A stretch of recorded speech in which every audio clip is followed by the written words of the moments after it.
This conference will now be recorded. Hello everyone.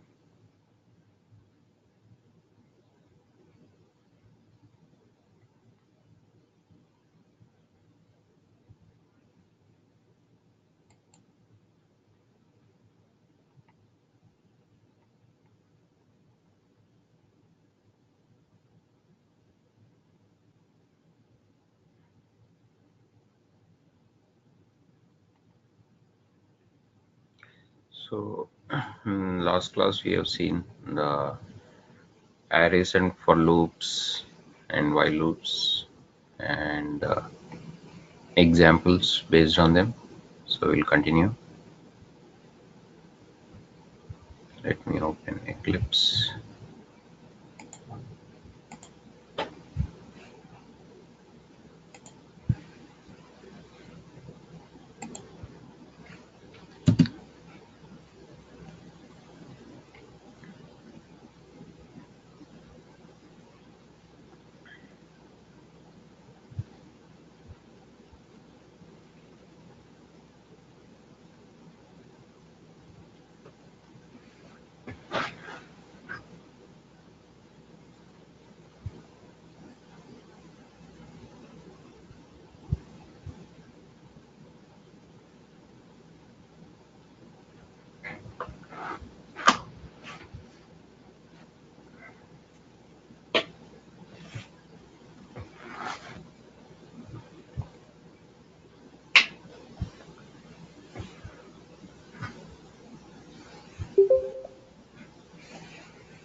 Okay, so anyone was able to do the homework? I gave homework. Uh, yes,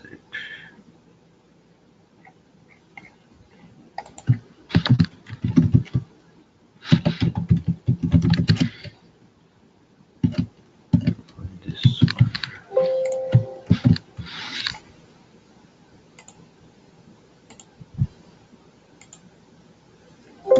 No,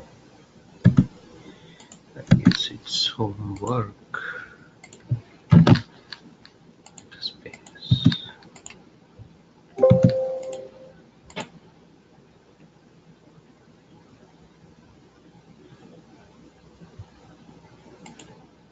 I think yeah, this one was anyone able to do at least some of them.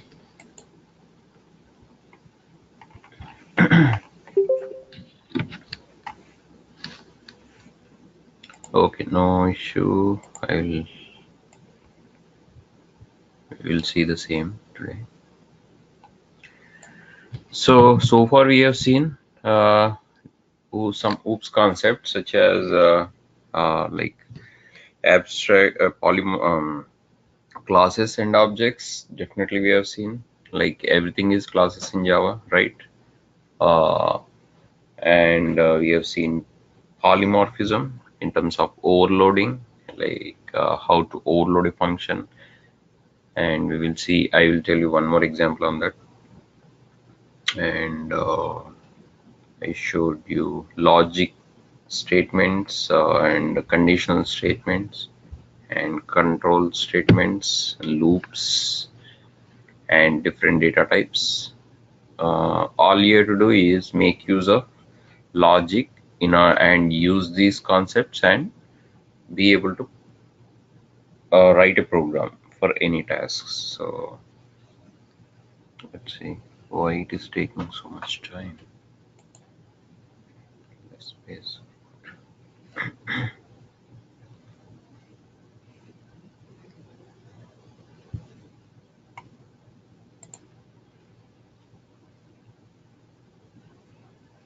Yeah.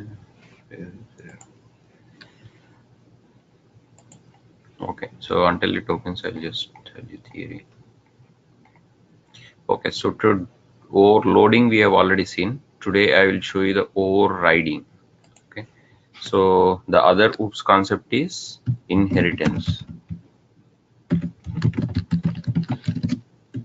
So what is inheritance? Inheritance in real life is children get the features from parents genetically and in different manner biologically, etc., right? So likewise in Java also we mimic the same thing.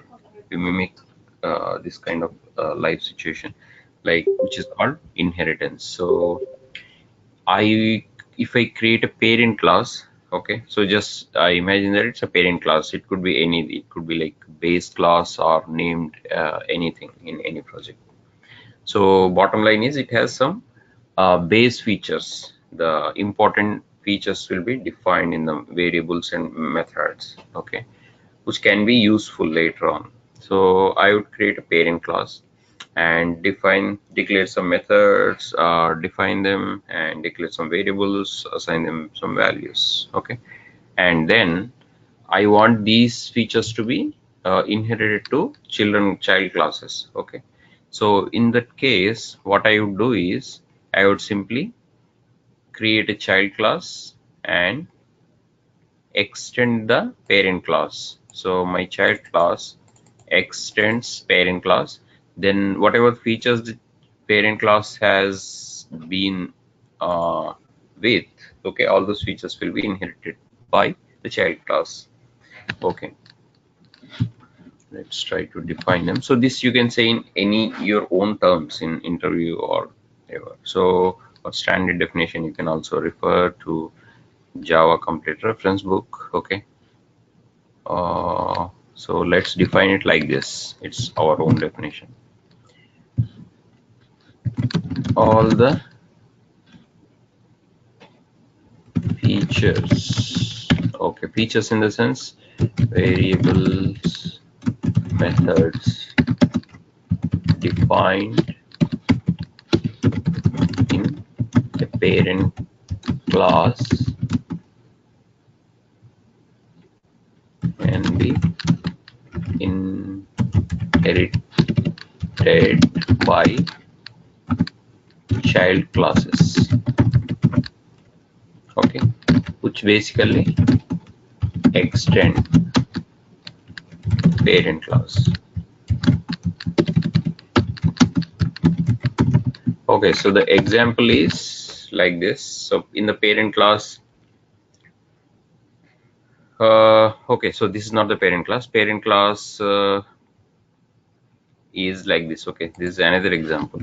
Okay, simple example. Let's take it. Otherwise, okay, parent class. I declared a variable integer and assigned value 10, and I defined a function called add and just printing something, and define another way function subtraction and doing something, and then I'm creating another class in the same package, let's say, or in the same project, definitely extending this parent class. So extends is a keyword that makes the features inherited from parent class to child class. So just remember that. So normally we would declare the class like this, pay public class, child class, right? So in addition to that, you have to use extends word and then followed by the parent class or super class, whichever you want to call it.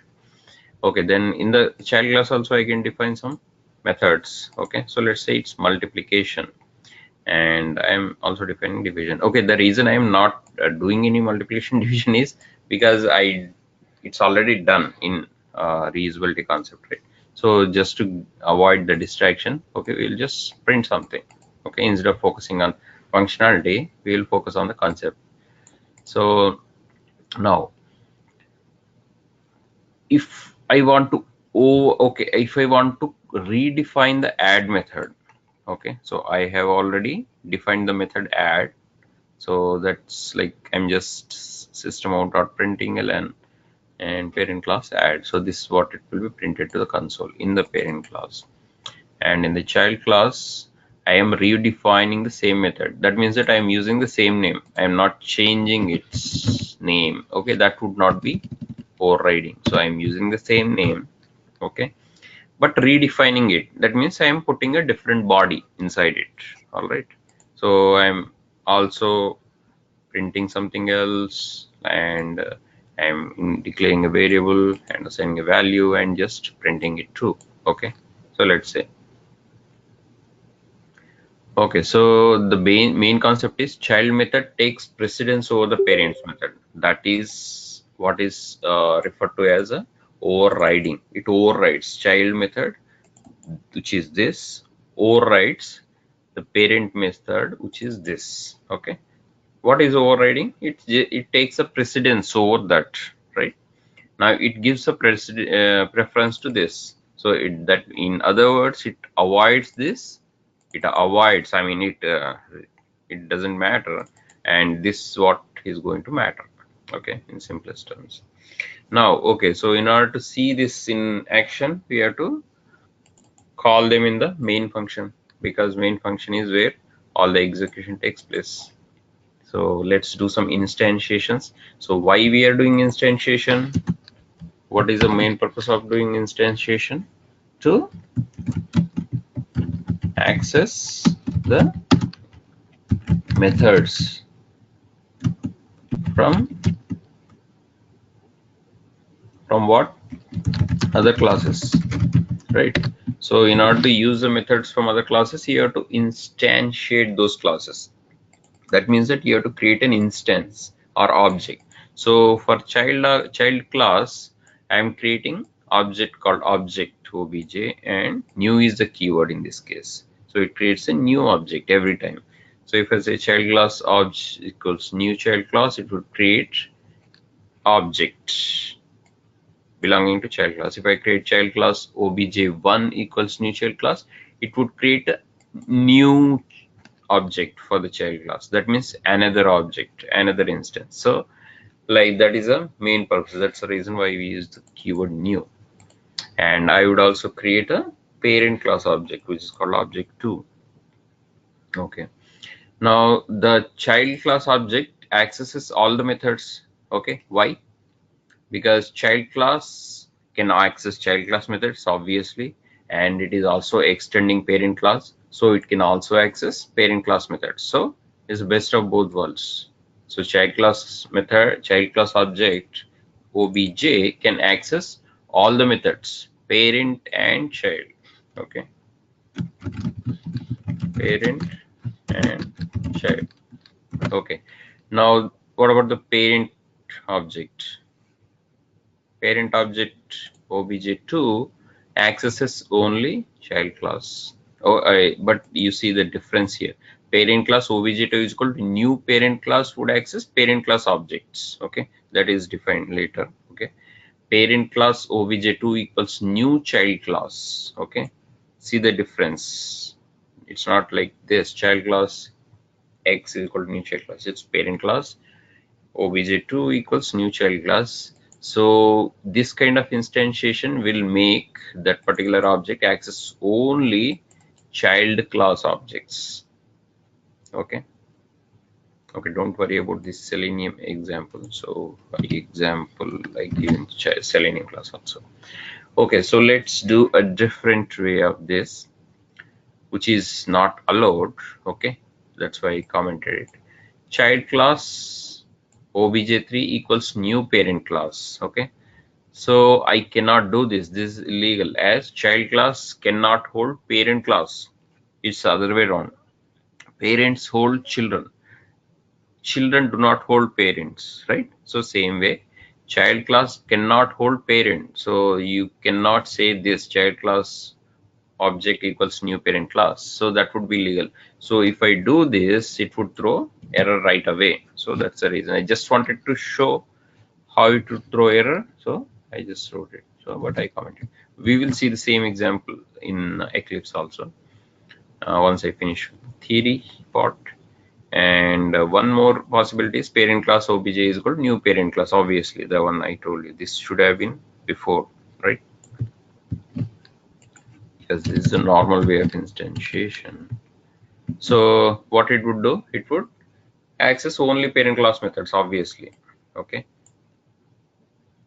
so like this accesses only child objects, this accesses all the child objects as well as the parent objects. The reason for this one is child method is child class is extending parent class. Okay, So child class has upper hand than the parent class. Okay. Now obj is a child class object and it is extending parent class, so all. So object dot add, object dot sub, object mul, object dot div. Okay, so these are all possible. Now object two is what? Parent class and child class. So only child class methods can be accessed. So what are the child class methods? Obj2 add. Okay, child class has it. Obj2 dot mul. Okay, so that's not correct. Obj2 dot sub add, and obj4 is parent class, only parent class methods. Obviously we are avoiding this obj3, so there is no calling at all because it throws error right away.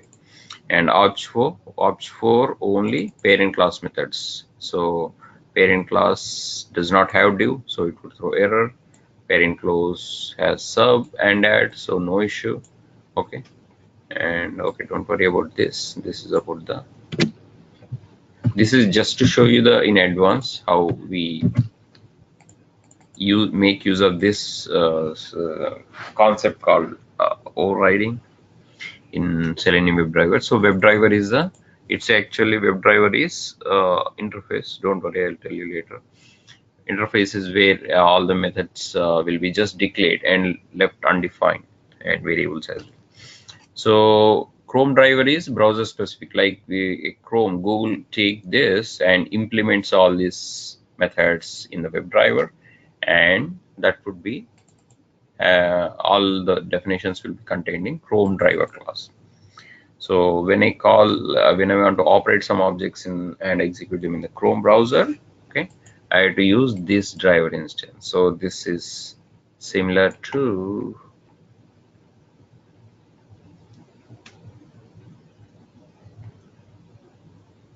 this parent and child. Where is it? Yeah, this. So access only child classes. So similar to this situation. So likewise, I can also do. So just I'm telling you as a heads up. WebDriver driver 2. So since I cannot use the same object twice, new Firefox driver. If I want to execute my whole test case in Firefox, I have to do this. So using this driver 2, I can I should be able to operate on all those objects or elements in the application within the Firefox browser. Okay, anyway, this, don't worry about this yet, we will see that later, but just I'm telling you in advance. So overloading we have already seen. I'll just quickly explain this also. Overloading and overriding, the difference will be a very standard question in interview, and I'll explain that too. Overloading is related to polymorphism. Okay, overriding is related to inheritance. So let me just define this inheritance. So overriding means child class methods take precedence over parent class methods. Okay, so I just explained you how overriding and overloading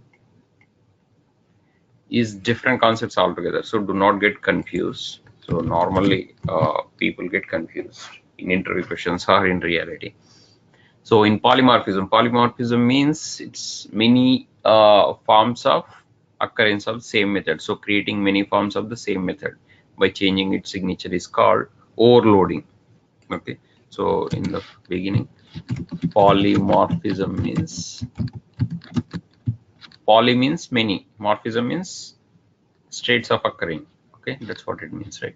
So polymorphism means a method can be defined in many ways. Okay, so you can define it in many ways, including the polymorphism itself. So you can define one of the ways of defining is a method can be defined in many ways. So that's polymorphism. And what is overloading? Creating many forms of the same method by changing its signature. Okay, so for example, I have add integer a. Okay, this is 1, and I can overload it by changing its signature, integer a comma integer b. Okay, and add integer, instead of integer I can take double a comma double b. So you can ask question like, how would I differentiate between these, this side, this side, this side? Okay, so that would be differentiated at the calling time. So if I pass only one integer, it would call this. If I pass two integers, it would call this. If I pass two double numbers, it would call this. And there can be many forms. I can also integer a, I can enter one double b, I can enter one boolean. Okay, flag, true or false. Okay, it could be of some use in the definition of it. So these are all just different forms of same method add, okay, which are called overloaded methods. Okay, overloading.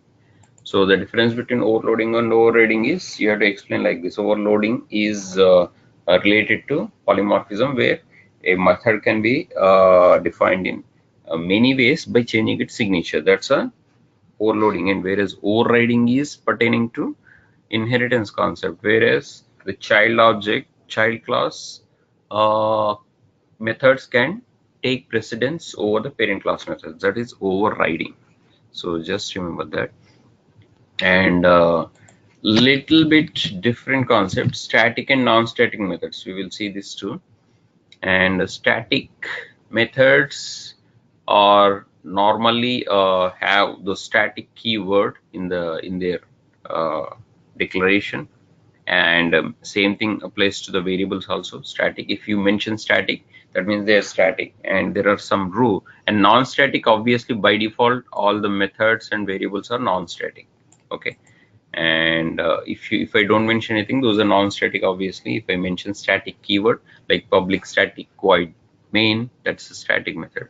And public static final string, let's say, that's static variable string. Okay, so all others are non-static. And the usage, we will see this here. So there are some rules. Static function access in static way. Okay, so the static way of using is using the class name itself directly without instantiating. Normally that's what we do, right? We instantiate a class, and using that instance object we would access the function. That is called non-static way. Okay, so like this, p is my object, let's say. So somewhere down here I created instance poly p is equal new poly. And this is the non-static way of accessing. Static function accessed in non-static way. Okay, I can access static function in both static and non-static way.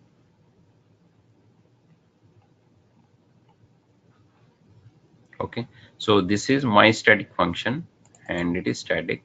My non-static function or method, this is non-static, obviously. So the name itself says static, so we can remember that here. So I can access static method in both static and non-static ways. Okay, so poly is the class name, so poly dot my static method, this is acceptable. And p is the instance of poly, right? And I can also access the method in a non-static way. So this is a non-static way, this is a static way. Okay, and non-static function accessed in a non-static way. Okay, it's also acceptable. So how? My non-static method, okay, that is a non-static, and I am trying to access it in a non-static way, like using an instance. So non-static function access in non-static way is acceptable. One more possibility which is not acceptable is non-static function accessed in a static way, which is obviously not acceptable. Okay, so like this is a non-static method. Okay, the name itself suggests. Okay, that's why I put the correct name. Naming is correct, and it is actually indeed defined in non-static way. Okay, now I am trying to access it in a static way. How? Using a class name. Using the class name, if you access, that is static way. Using the instant, if you access, it's a non-static way. Just remember that. Okay, I am trying to access non-static method in a static way, which will throw error. Okay, that's the reason I commented. We will see this again. Okay, so non-static function cannot be accessed in a static way, so it throws the kind right away. Okay, so this is the concept we will see.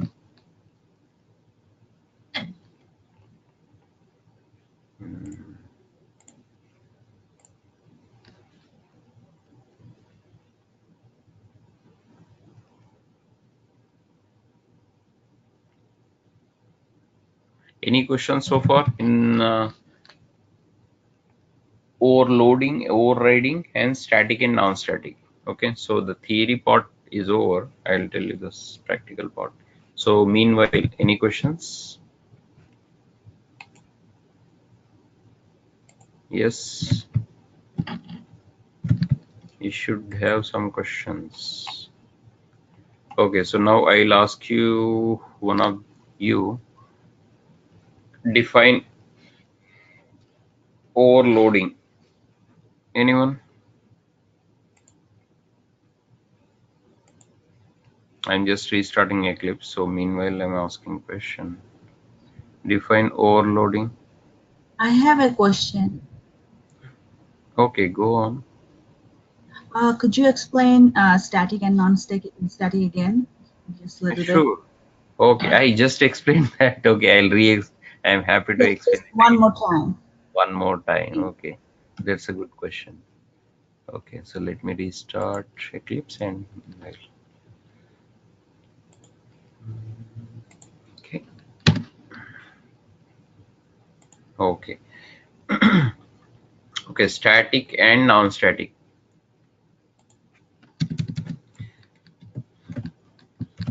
Static. Okay, the main advantage of static is static, it keeps the value. So in reality, in automation, okay, I want to maintain its value throughout my program. Okay, so let's say for example, WebDriver. Okay, I don't want to change the driver instance, so the only way is to declare it as a static so that I can maintain its value throughout. Okay, so in theory, static, how do you declare? Public static void some function. Okay, method. Okay, this is the static method. Now static variable is private static final string x equals something. Okay, so this is a static variable, right? Static method and static variable. Okay, did you understand this? We will see this example Yes. again. Yeah, so if I mention static keyword, that means I am making the method explicitly static. And if I mention static keyword in the variable declaration, I am making the variable static explicitly. Okay, I mean final can be there or final be there. Final just means I cannot change its value. Okay. Okay, so if I let's say this method true, let's say method 1 and method x1. Okay, so this is non-static. Why?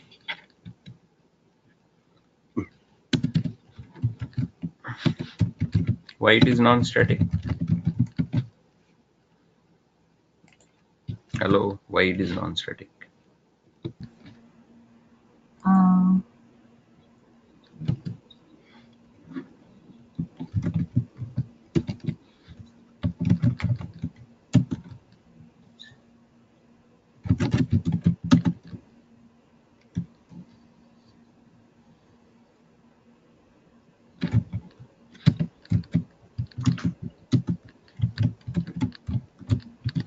Why it is non-static means it doesn't have a static keyword. That's why it is non-static. Okay, so that's why I told you.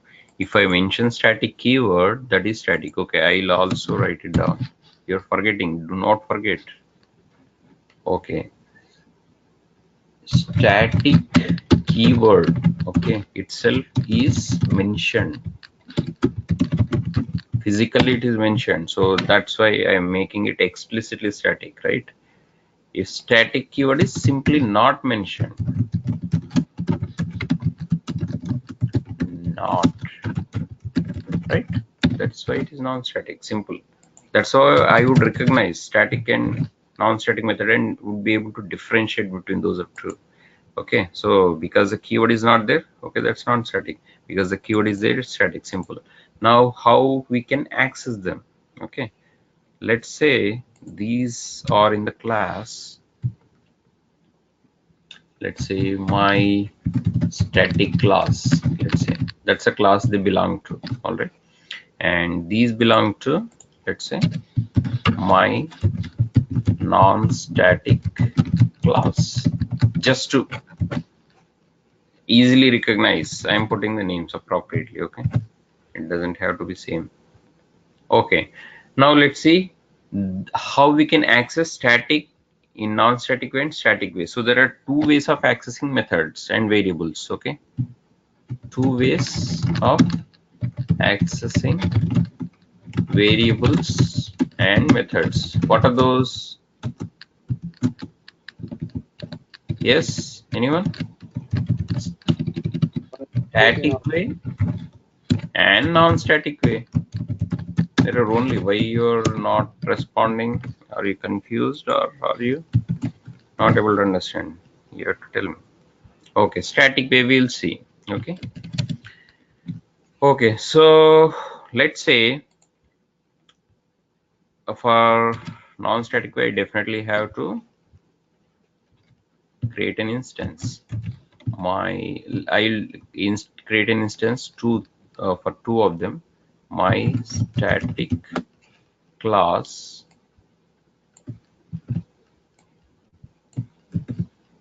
okay. How do you create an instance of this my static class? Any You have to name? create, huh? Any name? Putting any name? Right. Object Okay. So that's like object one, let's say. equal to new. My static class, and that's a constructor. Okay. How do you my static class, my non-static class object2 equals new keyword my non-static class. Okay, so I created instance for both static class and non-static class. Okay, now let's access them in both ways, static ways and non-static ways, and see what are allowed and what are not allowed. Okay, so this is theory because I'm telling you in the notepad. So if we see in the Eclipse, it's still opening. We will see. Anybody install Eclipse and trying to do this? Okay, you should do. Okay, you should install and practice these programs in Eclipse. Otherwise, there is no point. Okay, static way. Static way of accessing is using class name directly. Okay, non-static way of accessing is using instance name. Simple as that. Okay. Now let's try to use both static methods and non-static methods. Okay. So static way of using class name. So I am trying to use my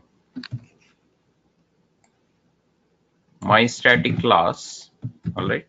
So obviously I can use the methods and variables defined in this class only. I cannot use my non-static class methods. That is obvious, right?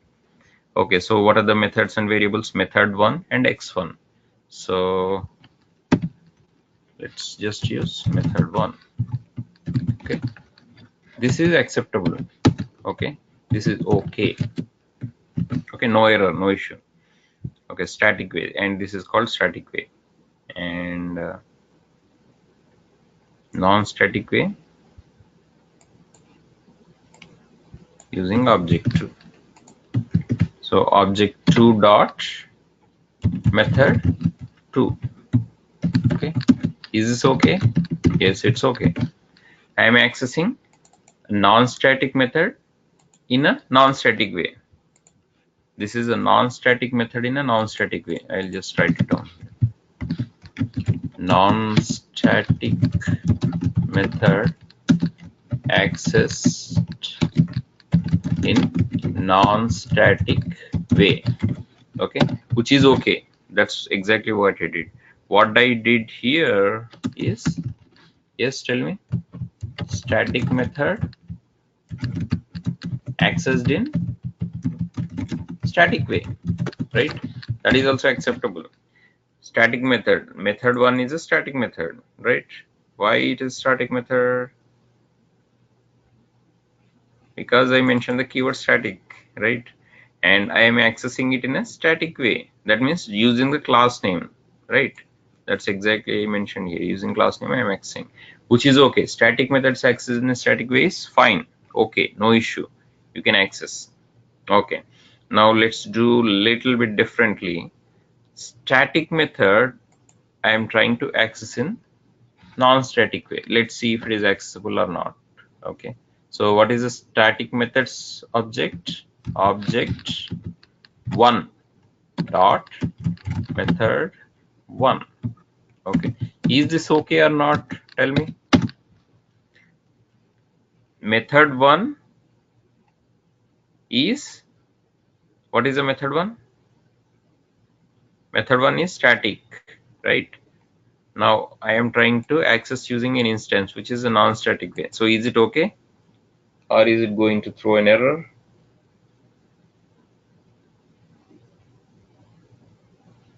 It is okay. Static method accessed in non-static way. You understand what I'm saying? So this is okay too. Any doubts here? Let me know immediately. Static method, okay, I can access in static way using class name. Fine. Static method I can access in non-static way. This is also fine, right? Obviously non-static method I have to access in a non-static way using instance. Now we will try to do little bit differently. How I will try to access non-static class, all right, and the method is non-static, remember that, okay, in a static way, method 2. Okay, now is it fine? This is not fine, not okay. Okay, why? Because there is one rule, non-static method accessed in static way, okay, which is not allowed. Okay, just remember that this is not okay. Everything else is okay, this is not okay. So did you understand, everybody, not just the person who asked the question? Okay, now you're going to tell me what is the difference between static and non-static. Yes,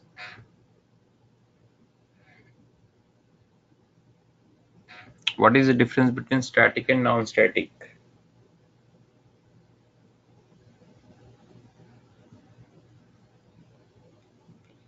Okay, if you only if you tell me the answer, I will be able to correct you. I mean, if you're holding just because you don't want to tell the wrong answer, that's fine. If you tell the wrong answer, I will be able to correct you. Otherwise, not. Okay, did you understand? If you understand, that's perfect. But if you don't understand, speak out right now. Okay, I assume you understood well. Okay, so what's happening with this? Let me close the browser.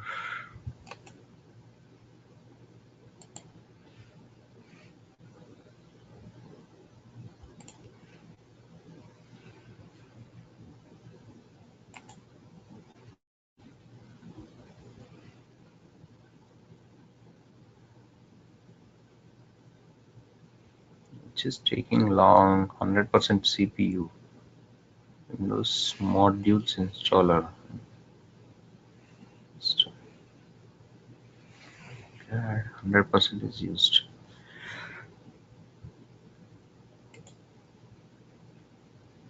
Okay, some of them are system process. I don't want to disrupt. Okay, let them be. So it will be slow. That's fine.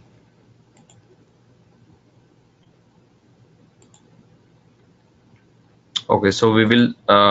Do you want to start with polymorphism or inheritance or static non-static?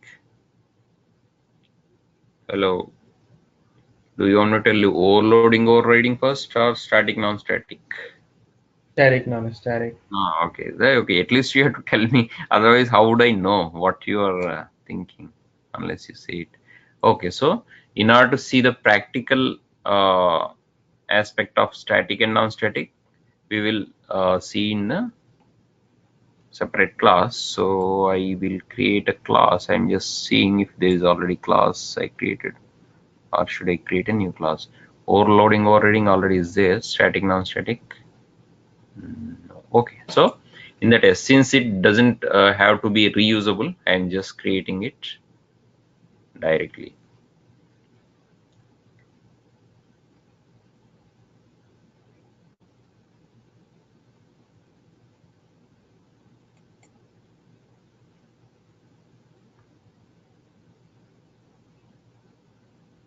Okay, let me close some of these.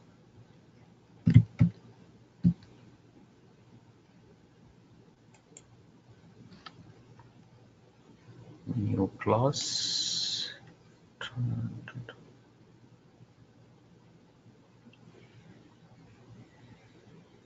Okay, so let's call this class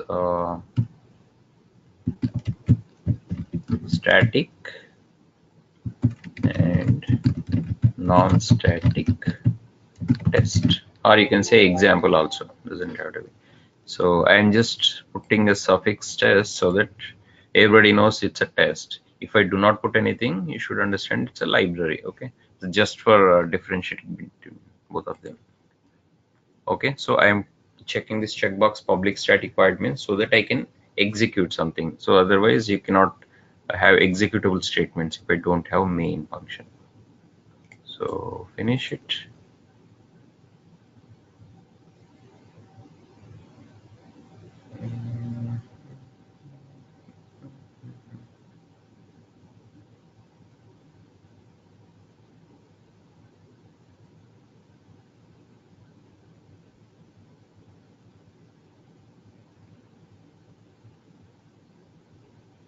Okay, let me close some of these. It's too slow.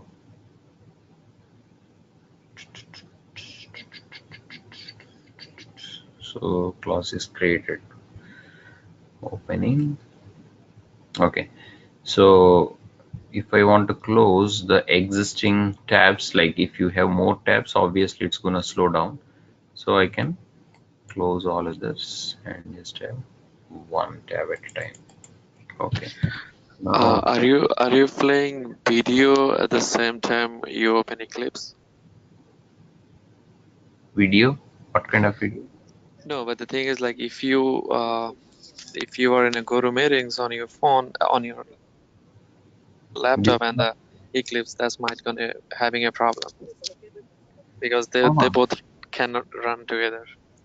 no, this is not a video. Video is being recorded. I'm not playing. You can watch the video later. The recording will be uploaded by Asad to Google Drive and will be shared with you, right? No. What I'm saying, like when you are in a video and you are trying to access on Eclipse, that time Eclipse may slow down. I didn't catch you. PDA? PDO? No, not no video. Like How do you spell it? you are sharing your screen, isn't it? Sharing my screen, correct? Yeah, so that's why Eclipse gets slower. Okay. Yeah, so it's slower because it uses a lot of resources. It uses Java, JVM, and everything, right? And this machine does not have hard drive. It has a flash drive, SSD, right? It is very limited, 26 GB. That is the reason it's occupying all. Okay. Anyway, that's why I'm putting everything in the cloud instead of rather than saving it in the local machine. Okay. So okay, we will see that slowness. But anyway, slowing is good for you because you can understand. If I go slowly, you can understand well, right? If I go faster, you cannot understand. So which is advantage for you. Okay. Okay, what we are discussing? Back to static and non-static. Okay, so what is this? Okay, so let's try to create two methods, and one is in static, one is non-static. So tell me, how can I create or define a method in a static way? Obviously, I have to declare and define outside the main, right? So main will be having callings only. Okay, public void, let's call it my non-static. Okay, just a simple function, and just I'm putting this out.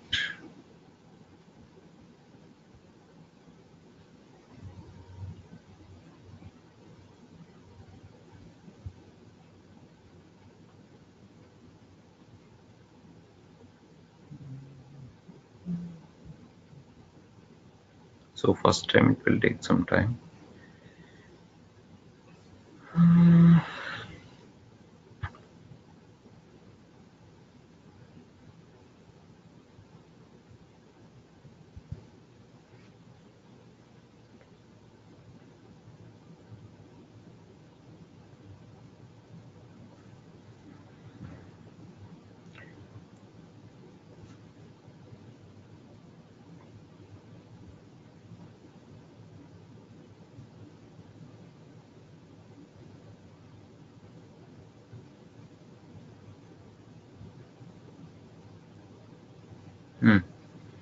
It's taking longer.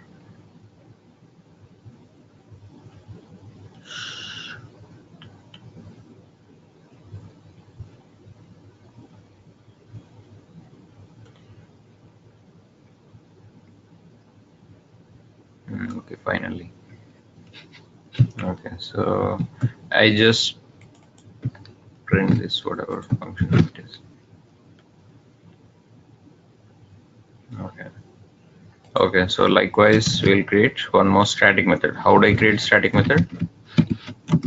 Public static void my static method. Okay. Now I'll just copy paste.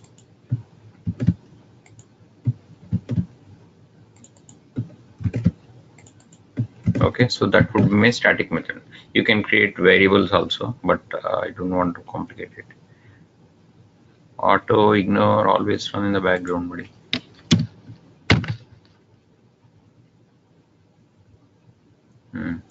Okay, so I would create two instances. Run in the background. Okay, two instances, one for non-static and one for static. How do I create instance? My non-static method. Oh, sorry, I should have in different class, right?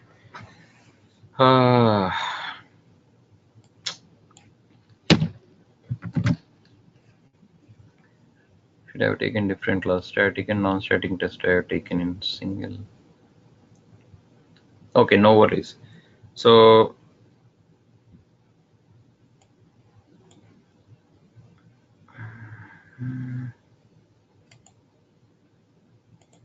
we will create in this static and non-static. So that way we can have a test and run. Today is very slow. Not sure why.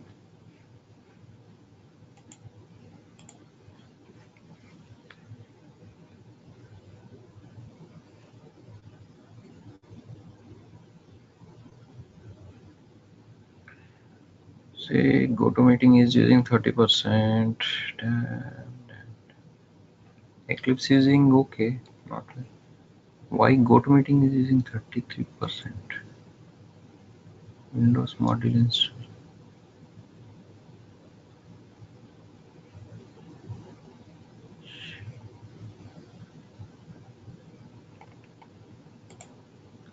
Malware could not be complete. Okay. is that?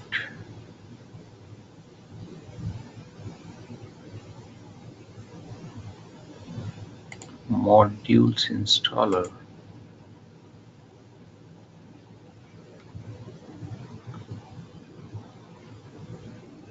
Oh, okay, so none of these are, I mean, everything is system related. Okay, let me see the example again. This settings.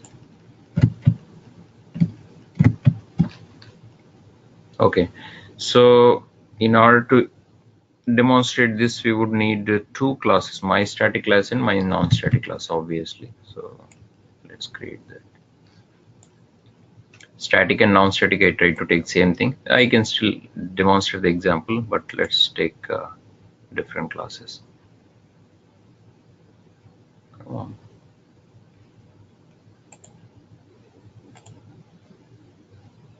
Okay, so let's call this my static class or just static class.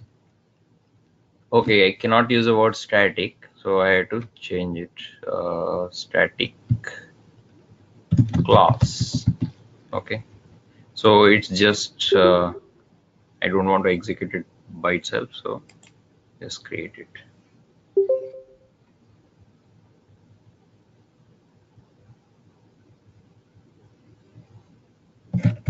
So in the static class, I would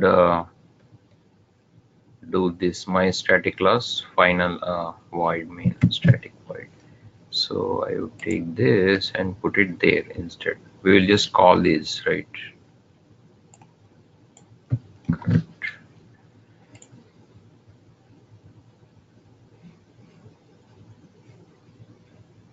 And paste.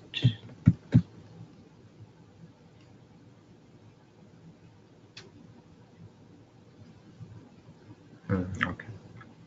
Now I will create one more class, non-static. Okay, so instead of creating, I'll just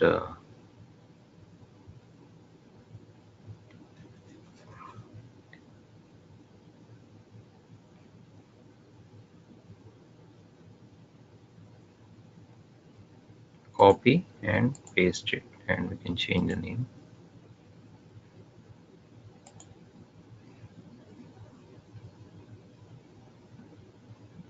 Static. Okay.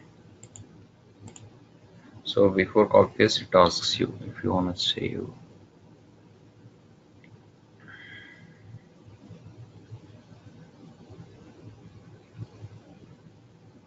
Okay, so now it would ask you to rename. So normally this happens when you copy paste some classes, it would ask.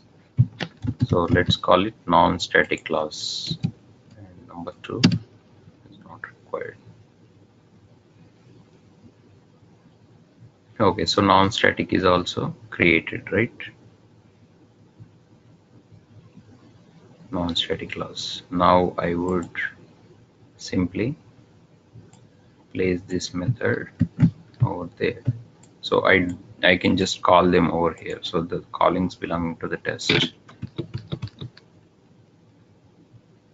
Alright, let's go to non-static.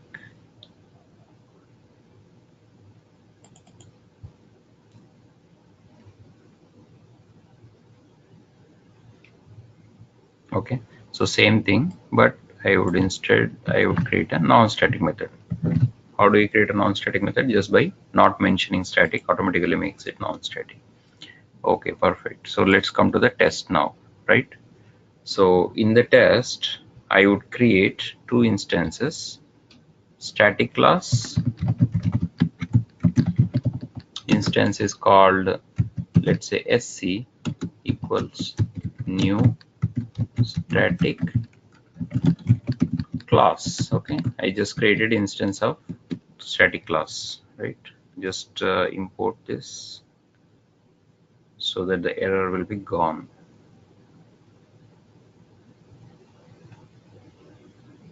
Okay, so just hover over it and import it. Okay, now I can create a non-static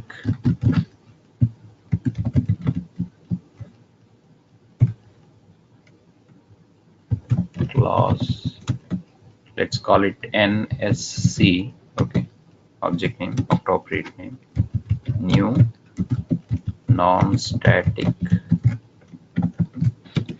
class. Okay. Now let's import it.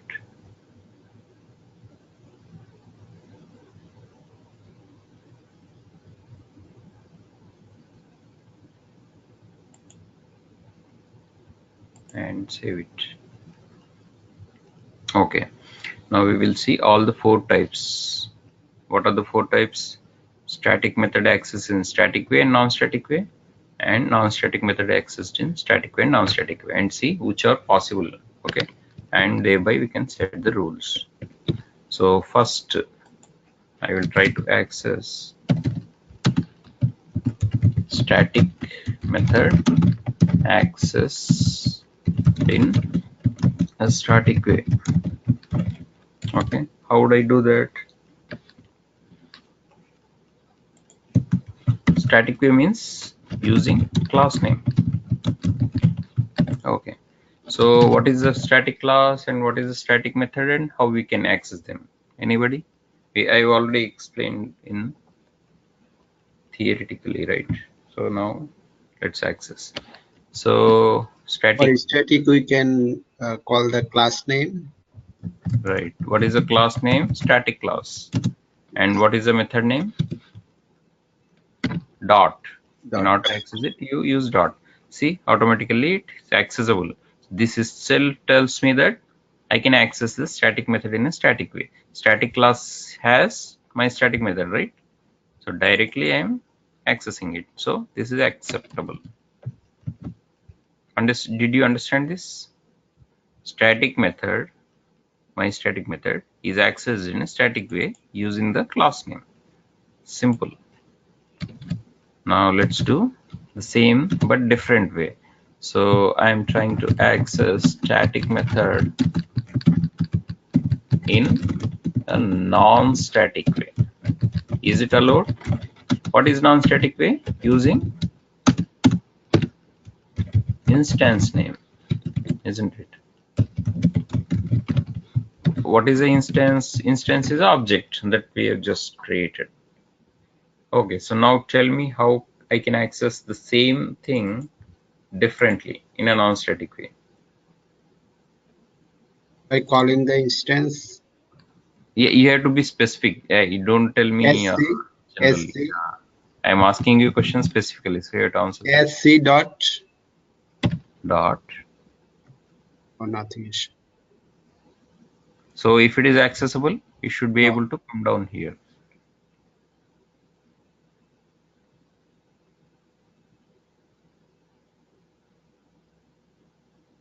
Change SC to static. That's what it says.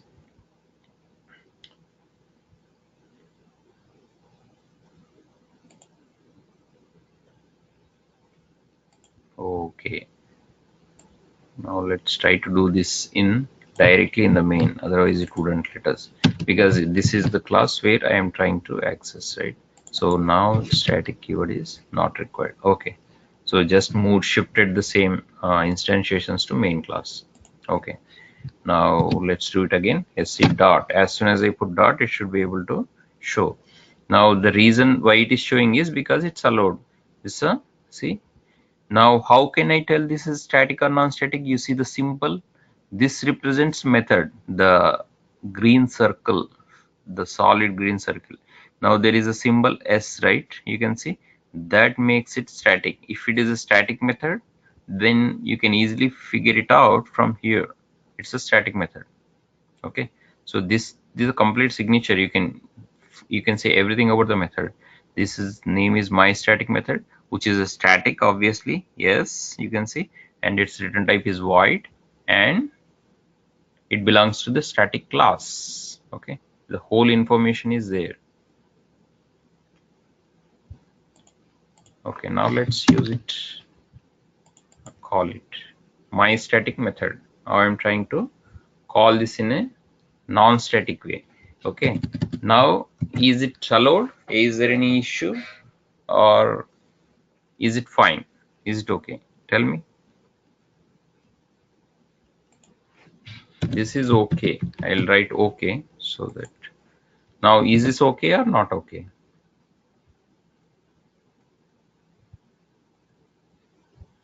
Okay.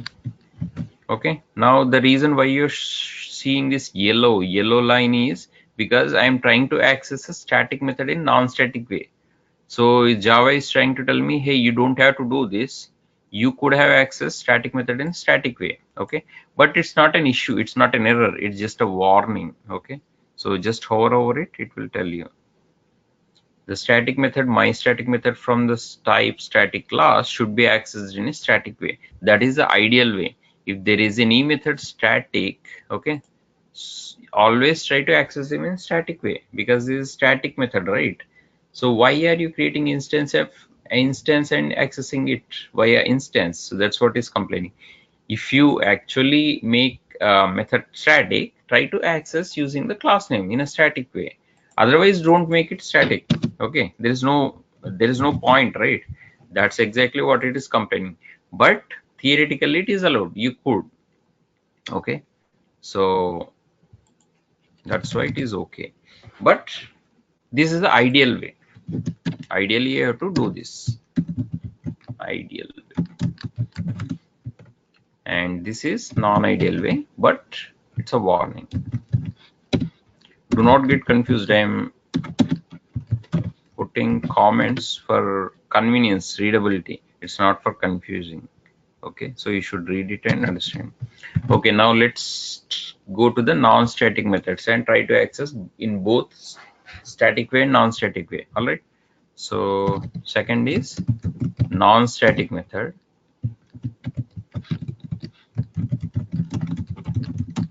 Accessed in non-static way. Okay, let's try and do that. So tell me what method I should access and how.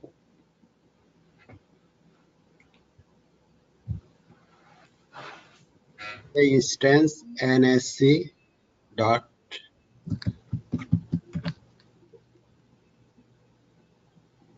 Do you see the method? Yes. Yes. So here, if you observe, my non-static method is non-static, obviously, because you don't see the yes symbol here. So that is the indication, and I can.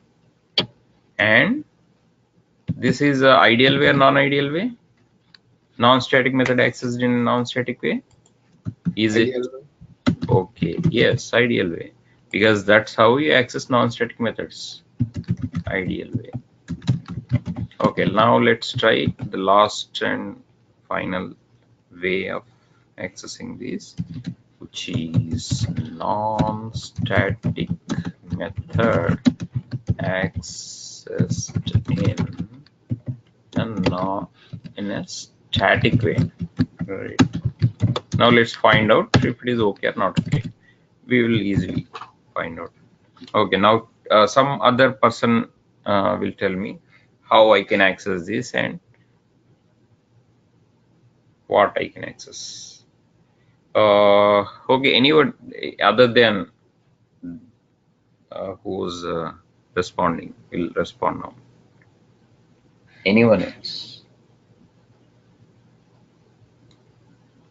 I mean, don't make me again go through your names and call, right? That would actually slow down my system if I go to. So, who joined today?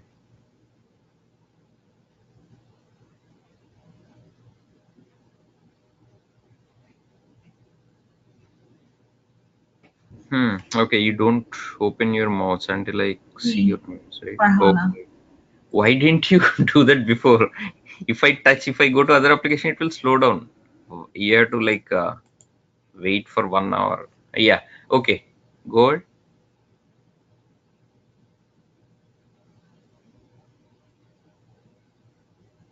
Okay. Somebody was speaking, right? Okay. Let me go again. You want me to slow down the system?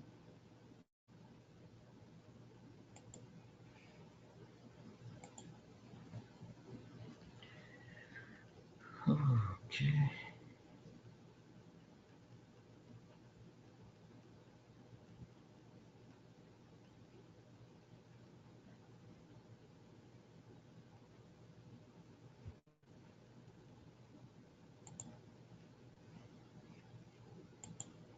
Yeah, okay. Somebody was talking. Okay.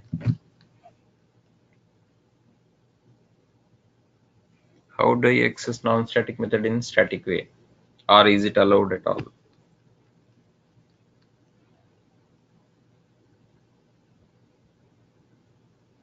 Okay, so same person can say the answer. Same person who is saying. It doesn't matter. I think it is not allowed. It is not allowed, that we'll find out. But tell me now what is a non-static method and how I can access in a static way. Then we will find out.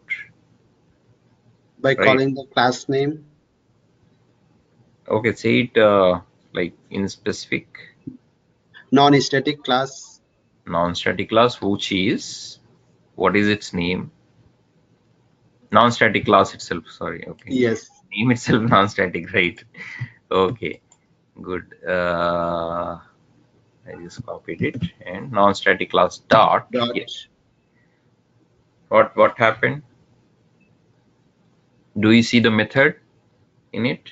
No. No. No. Okay, that itself is an indication that hey, you cannot access a non-static method in a static way. So non-static method is somewhere it is defined inside, right? And I am trying to access in using the class name, which is static way, and which is not allowed right away. It's not showing. Okay, but let's try and go ahead. Okay, what is a non-static method? My non-static method is this one. So let's try. Okay, so if I do this, it will throw error. If I hover over it, cannot make a static reference to non-static method, my non-static method from the type non-static class. So it is clear indication. So this is not okay, and this is not even ideal or non-ideal. This is not allowed. It's called illegal operation in Java. So I have to comment this out. Okay, now just we'll execute this and see if everything is executed fine. I mean, theoretically it is allowed, but is it executed at all? I mean, is it actually calling these or not? We will see. So the easiest way is to just put some console statements. So if it prints, then it is executed. If it doesn't print, it is not executed. Even though it's not throwing error, we should still find out whether it is actually executed or not.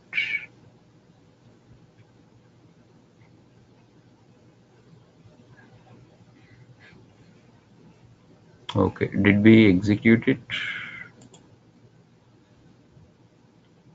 Static and non-static test, right?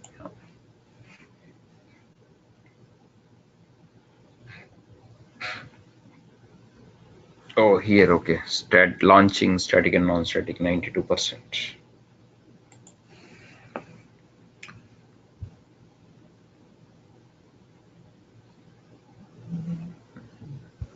Okay. Now first is static method accessed in a static way, my static method, and same thing will be displayed here, and my non-static method, and fourth one is not allowed, so it is fine. So everybody understood the static and non-static, the difference? Okay, now you're going to tell me in words. Okay, what is the difference between static and non-static? That would be the standard interview question. So how do you answer that? Just say in your own words. It doesn't have to be a standard wording. You want me to repeat again so that you can repeat? What is the difference between static and non-static? So non-static does not have the keyword static by itself on the Correct. method, Yes. and static does have static word. Okay. And what are the 4 rules of accessing non-static and static? You have to tell that. So static is gonna be like it's gonna be same way static method can access to the static way. Then static method can access non-static way. Right. Static method can access in non-static way, and non-static method can Exactly what you have to tell. what? Yes. Yeah, go ahead. You're And good. non-static method cannot go to the static way. Correct.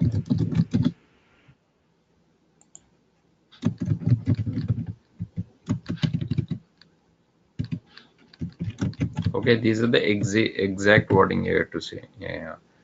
So static method can be accessed in a static way. Static method can be accessed in non-static way too.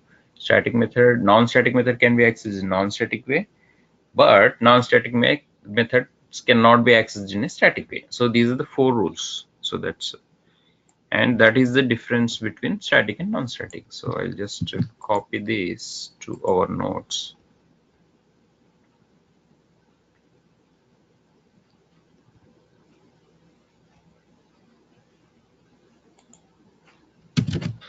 These are the 4 rules you have to remember.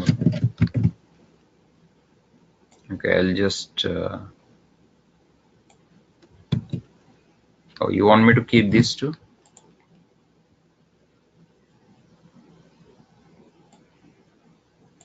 Okay, the examples are given below, but I'll keep these two. And static method accessed in a non-static way. This okay is not really required. And this is a do it.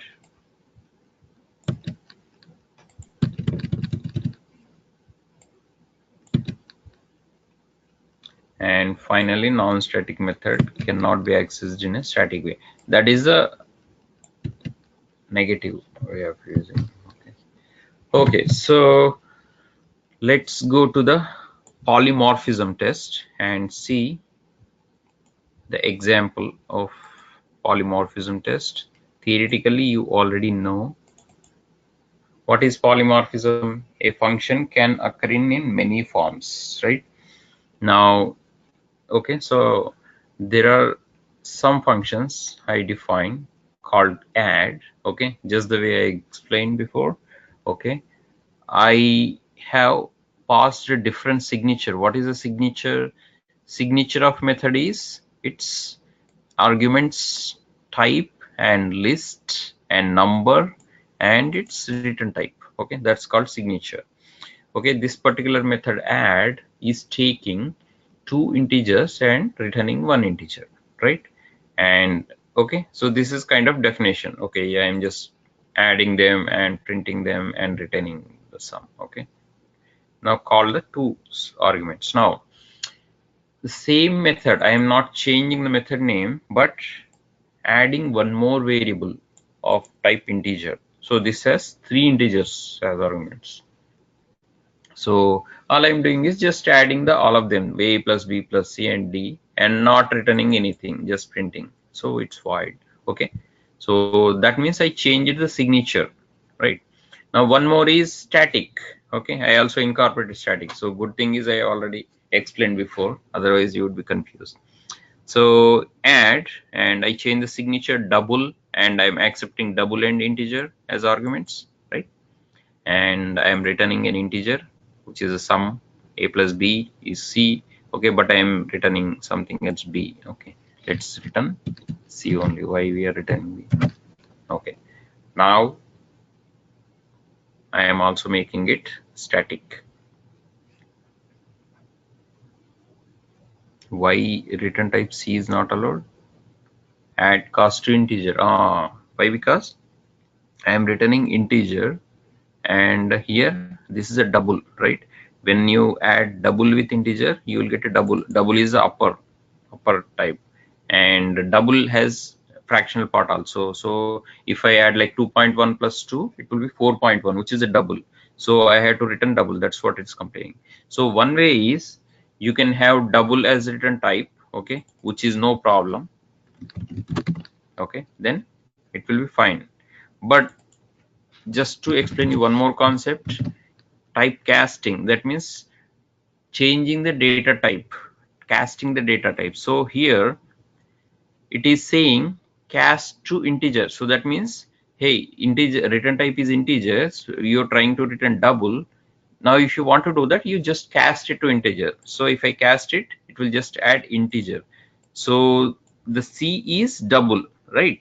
Now I can convert double to integer just by mentioning int in brackets before the variable. So that would be casting, typecasting. So this is basically typecast.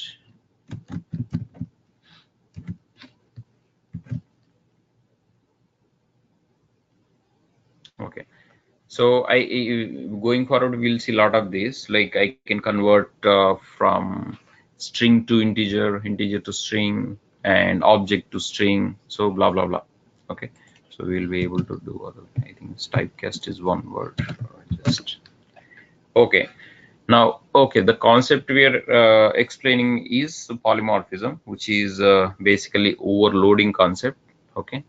Now we will see these functions in action. Okay, so I'll go to the overloading example. Okay, overloading example or overloading test, doesn't matter. Example or test, you understand that it is trying to implement them. I mean, it is trying to call them.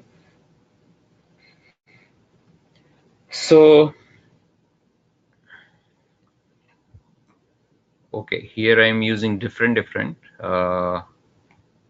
but we will use ours too. So where are these coming from? They are coming from polymorphism, right? So in order to use them, I'll just try to instantiate the class so that I can access the methods add inside them, right?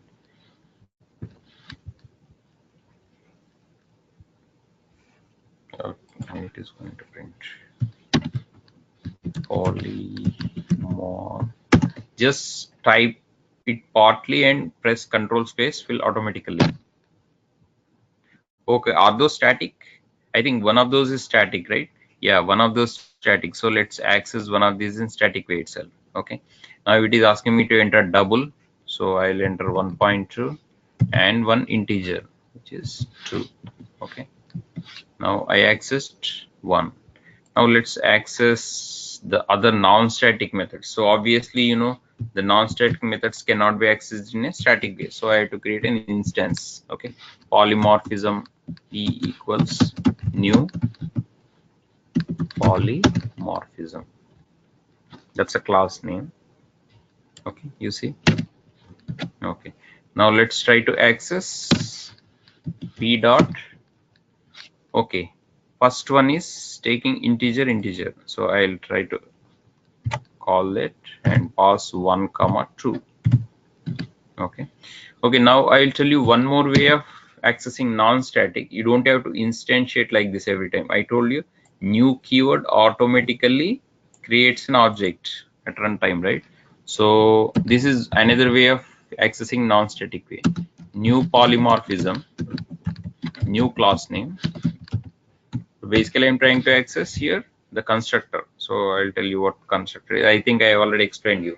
It is it matches with the name of the class and it is used for initializing variables with the default values, right? Okay, anyway, so new polymorphism dot. Okay, now I want to access this guy. Okay, which is taking 3 integers, 1, 2, 3, and that's it. Okay, so if you see, I have access 3 methods with the same name. Basically they are overloaded methods, okay, in 3 different ways. I mean, this is accessing in a non-static way. Obviously this is also non-static way. Both are one and the same, but that I used in a different manner, that's all. So if I don't want to do this, polymorphism p is equal to new polymorphism, but this will be useful if you have lot of methods in this polymorphism and want to access them. So you just create instance one time and using this p dot add, you can do this.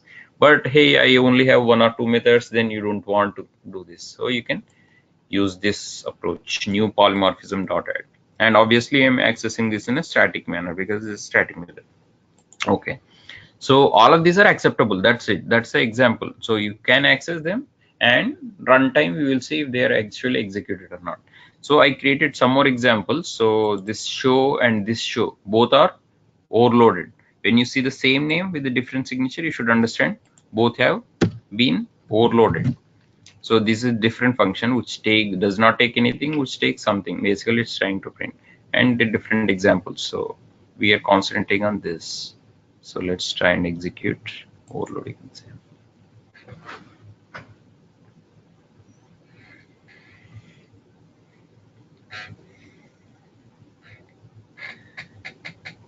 Okay, so call 2 arguments, value is 3, call 3 arguments here, this 3 arguments, and value is 6, 1, 2, addition is 6, and call 2 arguments, value is 3.2.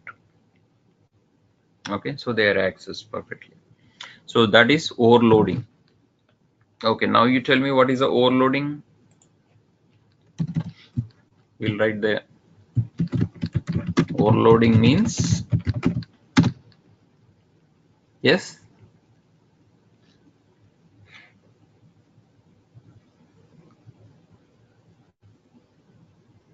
how do you define overloading? You can say in your own terms, doesn't have to be standard. Same As method with different signature. Means redefining. That is correct. What you said is correct. I'm just putting it different words. Means redefining same function name. Okay, and by changing its signature. Signature means everything comes number of arguments, type of arguments, okay, and what else? Number of arguments, type of arguments, and list of arguments. I mean, I can also add, instead of integer, I can say double also, and then integer. So, and return type. Okay. So by changing this, I can overload them. So what is the practical purpose of this overloading? Practical purpose is same. I don't want to change the name because I want to use the same name because calling time I don't want to get confused or something. But I want to introduce more functionality into that function by incorporating different definition inside it, and by incorporating different arguments list, or I don't want to return, I want to return all this commit picture. So practically it is very useful. That's why. Okay, so now you understood overloading also. Now let's go to the overriding. So overriding concept belongs to what? Concept of oops belongs to the inheritance. Correct. So overloading belongs to polymorphism. So always remember this. These are basic concepts. That's why I'm emphasizing on these many. Otherwise I could go very fast and finish it. Polymorphism is a concept and overloading is the one of the usages of polymorphism, primary usage. Okay, overloading is over. Overriding we'll see. Okay, I have already created the same examples here, so I'll just open it. So parent class I have created and one child class in the library, and in test folder we will try to call them. Okay, so that's my strategy. Whatever functions I create reusable, I'll create them in the library, and I'll have main method in the test and I'll call them. So it's the best way. Parent class, let's go first. Okay, let's try and close this also because it's gonna slow down.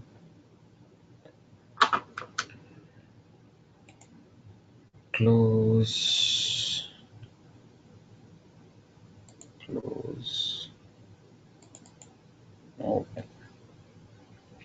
Okay. Oh, sorry, I opened the polymorphism again. I wanted to open parent class. Okay, so this is very simple. Inheritance is very simple. Okay, just I am having one superclass and one subclass, or one parent class and many child classes. It will not necessarily be. There can be many parent classes and many child classes also. I can inherit one after another. But one class one child class cannot extend two classes. I mean, one child class cannot inherit features from two different parent classes. Okay, one parent class at a time. So the reason I am saying is I can make multiple parent class, multiple child classes. So one child class extends one parent class, another extends another, like this. Okay, so one parent class. Okay, I'm simply declaring a variable and assigning a value 10 and declaring another method and defining it like this. Add, simple.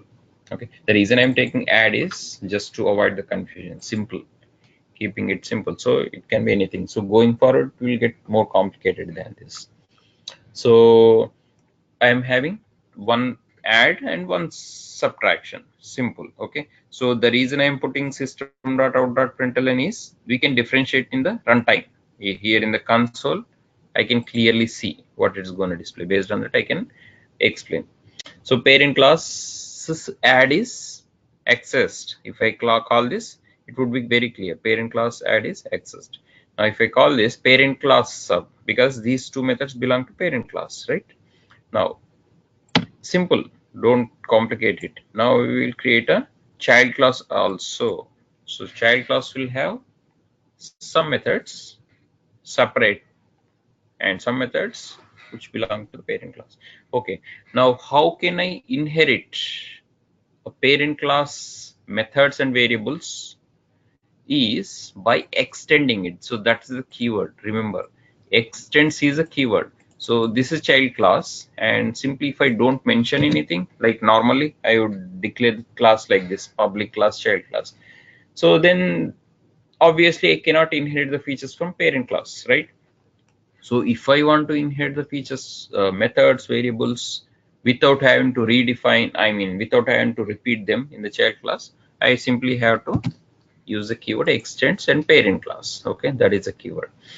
Now I can have some methods of my own too. So I'm declaring and defining multiplication method. I'm declaring and defining division method. Okay, so just to be explicit, in the printing console I'm mentioning child class multiplication, and this div belongs to child class, so it will be easily known here, easily known. Okay, so now let's see the overriding concept. This is main. Okay, what is overriding? I already told you. Overriding is, yes, if the parent class has same method and if the child class has same method, okay, which is redefined, okay, then what happens? Calling time. Okay, that's what is stated by the overriding concept. Okay, we will see. Okay, we will find out what it means to be overriding. Okay, now in the add, okay, let's not put dd. Okay, just let's be explicit.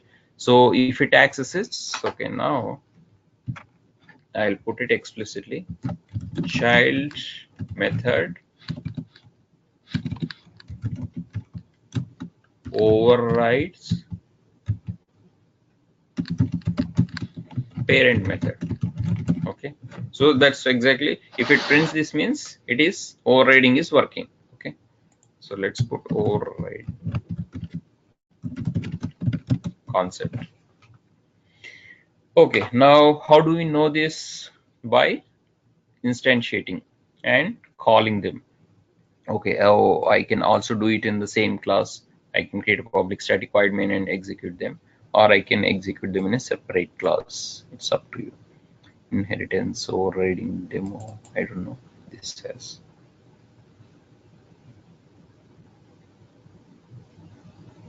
Okay, this is another demo actually. I don't want multiple demos. Inheritance test in which I am. Okay, this is another example. Okay, let's see in which class I am trying to call this.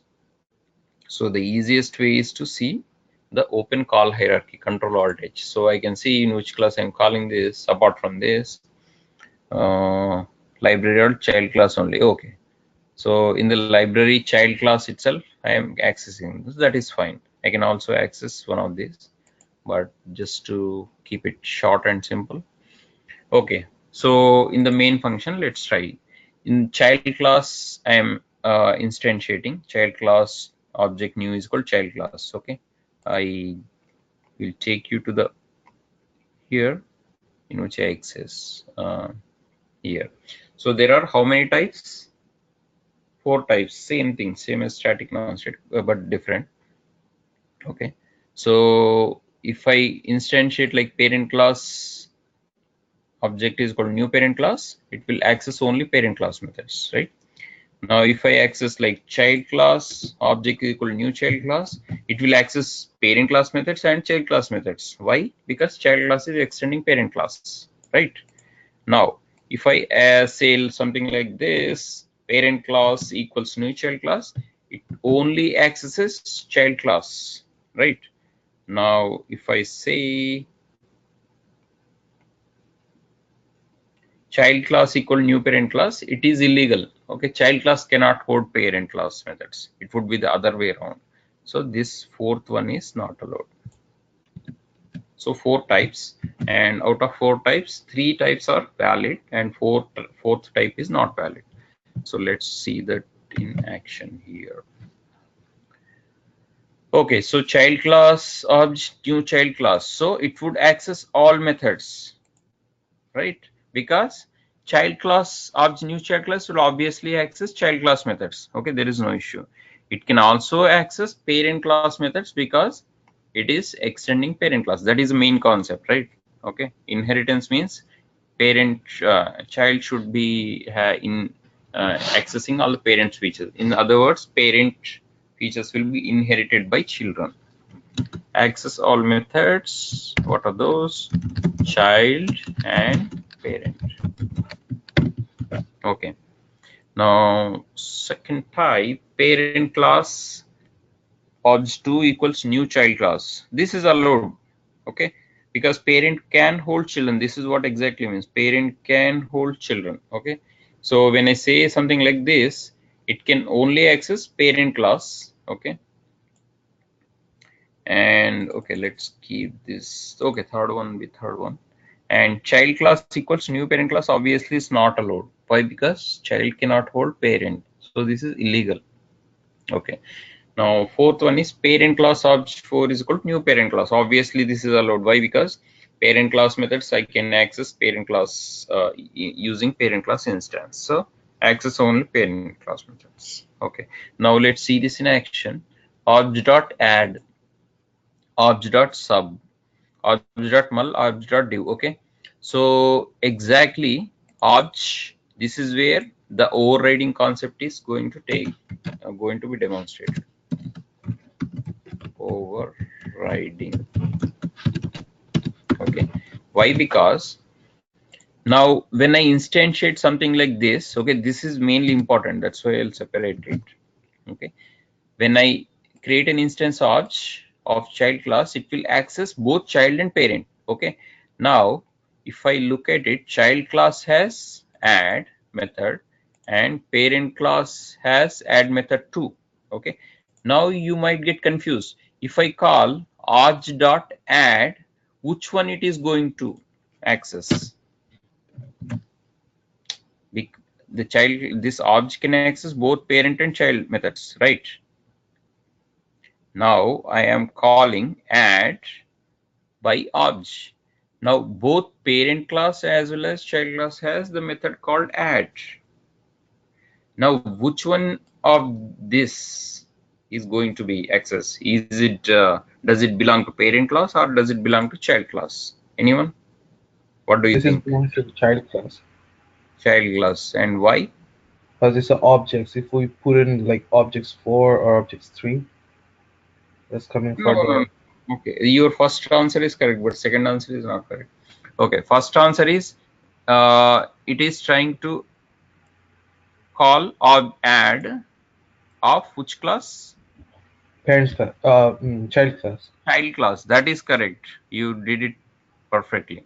The reasoning is wrong. Okay, that is because overriding it accesses add. Okay, that is the main concept, overriding.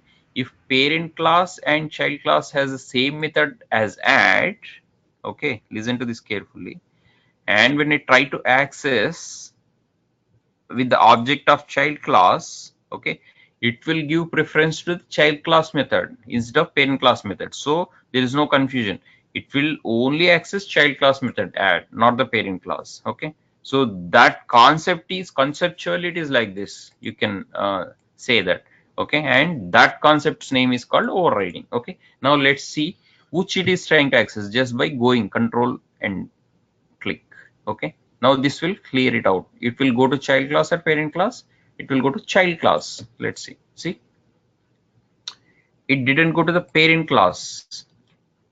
Okay, it just jumped to the child class method add. Okay, now that we will see in execution also. If it prints this particular line, that means it accesses child class method. If it prints this line, that means it has accessed the parent class. So we can also demonstrate that one. Okay, other examples, obj.sub mul dev, all will be fine. Okay, obj.sub is actually is belonging to the parent. Okay, so this will be access, this will be parent class. Why? Because the child class does not have a method called sub, so it will access parent, right? So if I click on this, it will go to the parent sub. See, now multiplication division is only defined in child class, so obviously it will go to the child class. There is no methods called mul and div in the parent, so there is no issue here. Okay, mul and div definitely belong to the child class. Okay, now let's go to the object 2, which is parent class can hold child class method. So parent, this particular can only access parent, let's say. So obj2 dot add, oh sorry, this is child class only. See, parent access only child class methods. That's a typo. Okay, and sub parent add. Okay, oh, one second, add is because it's in parent. Yeah, that is correct, parent only. Oh sorry, here. Okay, so here the overriding concept is not applicable. So parent class, object 2 belongs to the parent class, so it will give preference to parent class. So here, even though add is defined in child class, it is trying to access in parent class. So overriding concept does not apply here. Overriding concept applies to only for the child class. So if the object belongs to the child class, then the object, using that object, I can only access child class methods, even though the method is defined in parent class. Okay, so this for parent class, it will directly access the parent class method. And object 3 is obviously not allowed because child class cannot hold parent class. So we will see this in action. It will throw error. Cannot convert from parent class to child class. You can convert from child class to parent class, other way around. So this is commented. And parent class, object parent class, this will access only parent class.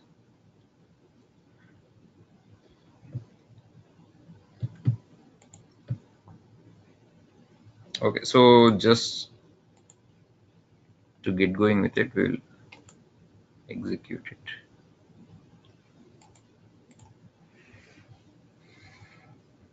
We can have more examples on the same concept so that we will understand. But if you understand once, you can use it. That is the main purpose. You have to understand, then you will be able to use it in whichever way you want to. If you don't understand completely, you will have hiccups in using them. Usage is important, and before that, understanding. So overriding. So exactly that's what it. Object dot add access the child class methods. Child class method add overrides parent class method. In other words, parent class method add is overridden by child class method, and this obviously parent class sub, right? And this child class has multiplication, child class has division, only child class has, so obviously it will access them. And the fourth one is override, child class method overrides parent class method. Okay, so this one is accessed child class or parent class, let's see. So it is going to, but it is actually access. So it is child class only. My bad. Okay. So all you have to do is do not click on this. Okay. So in action, it is trying to access child only. So in here also, overriding is taking place. Okay, one more time. Parent class object2 is called new child class. This will access only child class. Okay. So when I say obj2.add, now you already know that add is there in child and parent. So overriding concept tells me that it will give preference to child. Okay. So that's why it printed overriding child method overrides. So the confusion occurs if you click on this. Do not click. Okay. Just execute it and you will see what it prints. So this nobody can beat it. This is correct. Okay, obj4 sub, last and final example. So this will only access parent class method. So obviously parent class sub is accessed, right? So that is because child class does not have a method called sub. Or if child class has a method called sub, it would access child class sub. Okay, so that example is demonstrated over here. So I just wanted two different examples, so I didn't repeat it. So object 4 you can try with the add also. So the practically in automation, we will see this driver is called new Chrome driver. WebDriver is interface, and say, okay, I did not add the libraries. That's why you don't see anything import statement here. And in the Chrome driver class, the Google has implemented all the methods. That means they have defined them. Okay, the methods belonging to the WebDriver interface. And so if I want to like make use of like execute something in the Chrome browser, I have to use this instance. Like for example, I have to say driver dot every time find element. The reason it's not showing methods is because it's not added to the dependencies. Find. We will see this later. Find element by dot like this. So driver dot find element by x path, then x path is entered here. Then I would say dot click. Okay. So this would click on a link, for example. So based on the x path of that particular link.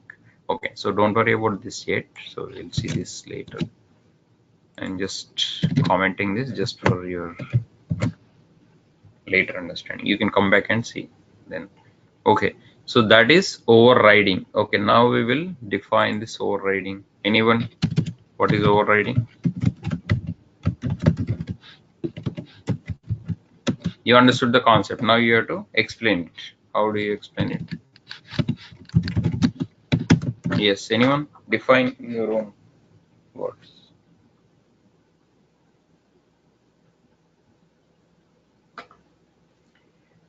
Then we will ask what is the difference between overriding and overloading. Okay, so how do you define overriding?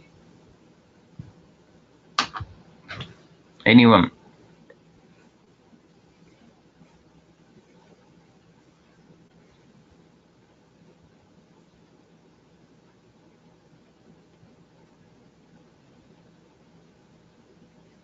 It's not rocket science, right? You can explain.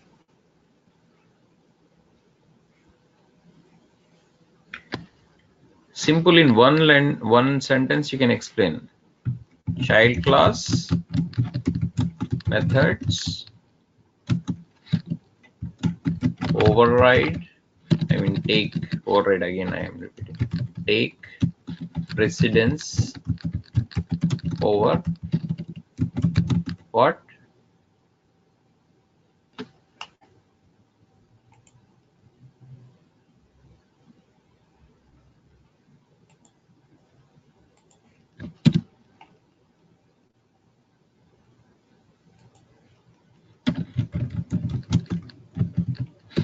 Parent class. Okay, so now anybody can explain what is the difference between overriding and overloading?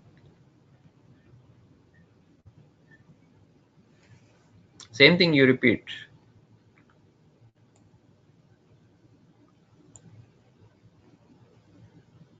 overloading is belonging to polymorphism. Overriding belongs to inheritance, and you can explain later on. Okay, so we will see some of the examples that I have taken in the multiplication. So overloading. So here divide, okay, divide is overloaded. So here this divide takes two integers to one integer and one double, one long, and here two doubles, right? So all these methods are overloaded. Let's go and see quickly in the math library. So divide, I would just want to divide two integers, then I can have it. But I want to divide two doubles and return type is double. This is more useful, because if I divide two fractional numbers, obviously we get a fractional number. So I can create one more with the same name double divide, then that would be overloading. Okay, we will see them in action here. I'm just gonna comment this because this is for the later examples. So comment, I can just select and Control Shift backspace will comment them in bulk. Now I will run the math test. So this is just to show you division. So the quotient when 4 is divided by 2 is 2, that is 1. Okay, then I am trying to divide this by this, same thing, and 0 is divided by, then the last example is dividing two doubles, 25.5 divided by 5.5 is so and so. So the basic purpose of overloading is to redefining the same method again and again according to my needs. Okay, now we will see one more example with the combination of arrays. Remember in the last day we have seen. So if I want to using the for loops as well, so for loops and then just system out. Okay, so multiplication table. So if I want multiplication table of n, then I have to print something like 2 2s are 4. So n multiplied by some number equals to product of n and I. So and this will be repeated from 1 to 10 or 20, whichever you want to. So simple concept, because I am repeating something, I have to use the for loop. Integer I is equal to 1, this is the initial condition, and I less than or equal to 10 is the condition until it repeats, and this is the incremental statement I plus 1. Okay, so n is my choice. If I want a multiplication table of 5, then I will be passing 5 at the runtime. So n, this is what I want in the console. So this is exactly what you see is what you get, kind of thing. So n concatenation operator and multiplication symbol, this is just a string, plus I, first it will be started with 1, right? N multiplied by 1 equals with the space. So you have to keep in mind all these things when you are printing something to logs, and then product will be n into I. Okay, now this statement I want to repeat in a new line, so I have taken a print system.println. Now this will print it, then I will be incremented to 1 by 1. So 1 plus 1 is 2. So 2 is less than or equal to 10, true. Then it comes here. Then the n, whatever number I pass, into 2. Then the product. So this will be repeated until this satisfied. Okay, so let's try and run this multiplication table. Then we will see the second example also. So just to demonstrate the only function in question, I'll comment everything else. So we'll just select this, Control Shift backspace will comment everything. Okay, I mentioned all the shortcuts in here. You can get more shortcuts by practicing, so that is the only way. Okay, let's run. Okay, so I want a multiplication table of 25, then I enter 25 and 25 into 1, 25, so and so until 25 tens are. Okay, now we will see one more example of the same concept, but I want to be able to go until 20 or whatever, so I can overload it. Okay, or I want to use two for loops, two-dimensional array. So always remember that the first for loop takes care of the rows and second for loop takes care of the columns. So first I is equal to 1, I less than equal to max number of for table I plus plus, that is my first for loop, and second for loop is on j is my index or counter, and I am setting this until j table lines. So I want to go till 20, then I should be able to go till 20 by passing the table lines. Table lines means until what point I want to take the table, like 2 10s are 20 and then 2 11s are 22, blah blah blah, 2 20s are 40 until extension of multiplication table. Okay, so for loop, then inside I can print whatever I want to, I into j. Okay, I can mention the whole line, but I just want to mention this I into j.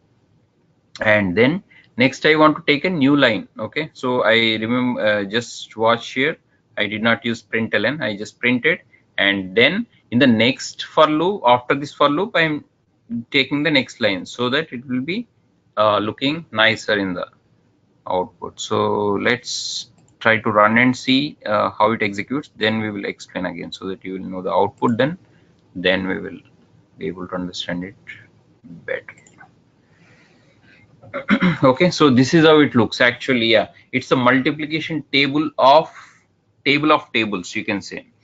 So I want multiplication table of 10. So okay, instead this is the output. So this is a multiplication table of 1 until 10 only. Okay, so the one I am explaining is not the correct one. So this is the actual purpose of this multiplication table of tables. Okay, so I want 10 multiplication tables. Okay, so that's like this 1 2 3 4 so I did not mention 1 1s are 1 1 1s are 1 1 2s are 2 1 3s are 3 blah blah blah until 1 10s are 10. Then 2's multiplication table, 2 1s are 2 2 2s are 4 2 3s are 6 and 2 10s are. Likewise I want until 10. Okay, so since I am using a two-dimensional array kind of thing, and the only way is to use two for loops. So just to demonstrate it a little bit differently, I will use different numbers. So for example, I want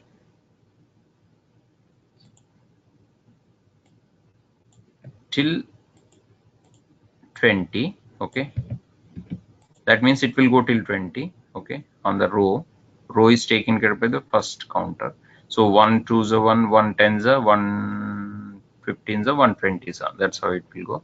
And I want such tables for 100. Okay, so I want 1's table, 2's table, 10's table, 99's table and 100's table. Okay, now let's run this. Okay, so that's how. So based on the output, I can change the definition and the data. So first table is still 100.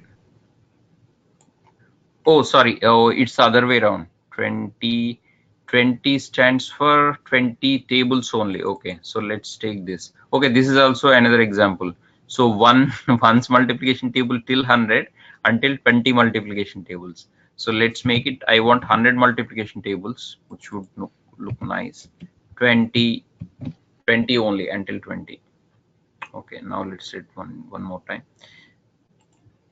and this would give a different output. Yeah, this is the desired output. So I want 100 1 through 100, the multiplication tables are 1 through 100, but I only want to display the till 20. Okay, so this is it. And if you want to display like 1 1's a 1 1 2's a 2, all those things, you can also do that, but it won't look nice, it will look cumbersome. So this will be the multiplication table of tables. So since I am using table of tables, I need to use the 2 for loops. So this will be more useful in any manner. Like for example, you want to display some design in a 2-dimensional array. You might have seen a lot of examples, which I can also give you. Then it depends, if you want to see in 3 by 3 matrix, then you have to use 3 for loops using I, j, k, one more index. And if I want to only display 2-dimensional array, 2 by 2 array, then 2 for loops are sufficient. So 1-dimensional array is nothing but just one line. Okay, so one line at a time. I can take println, system.println. So like we seen in the last example, that I only need just one for loop.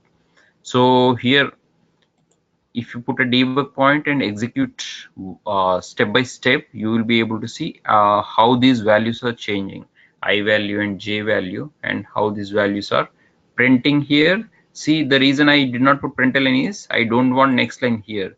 I want I 1 1's a 1, 1 2's a 2 in the same line with a space. Okay, so that's how my desired output is.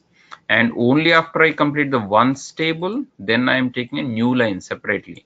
So the second row is taken care by this loop. So within the row, this loop. Okay, so for example, if I put comma here, it would print comma. So it all depends how you want the output to be. Okay, so like this. Okay, you don't want the comma in the beginning, so you just avoid the comma and put it afterward. So just cut it and paste it over here.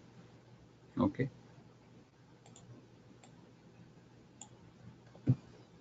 Control X and plus, okay, comma space. That's how it should be, right? Okay, now let's execute again. You will get the desired output like this. Okay, now if you see, all are fine except for there is a comma in the last also. I don't want. So you can do a little bit of programming. You can say, hey, I don't want last comma. So you can put some logic. That's up to you. You can enhance this. I'm sure you can. So let's see some more of this. I think we have already seen, but let's just for the practice. Okay. If I call by class name, you would know that it is called in a static way. If I call by instance name, you would know that it is called in a non-static way. Okay. Now, same thing for the math test. Okay. We have created a modulo of numbers. What is a modulo of numbers? When one number is divided by another, the remainder is called modulo. So the operator is percentage. Okay, so this will give you the remainder. If I put divided by, it will give you the quotient, right? So that's modulo. And since it is a static method, I'm trying to access in a static way, and this would return and print as well. So let's try and see. So I'm commenting which are not required. So this is mostly useful in debugging. Okay, so if you only want to execute the one which you recently updated or fixed, so just comment out everything, or other ways just putting a debug point. So breakpoint.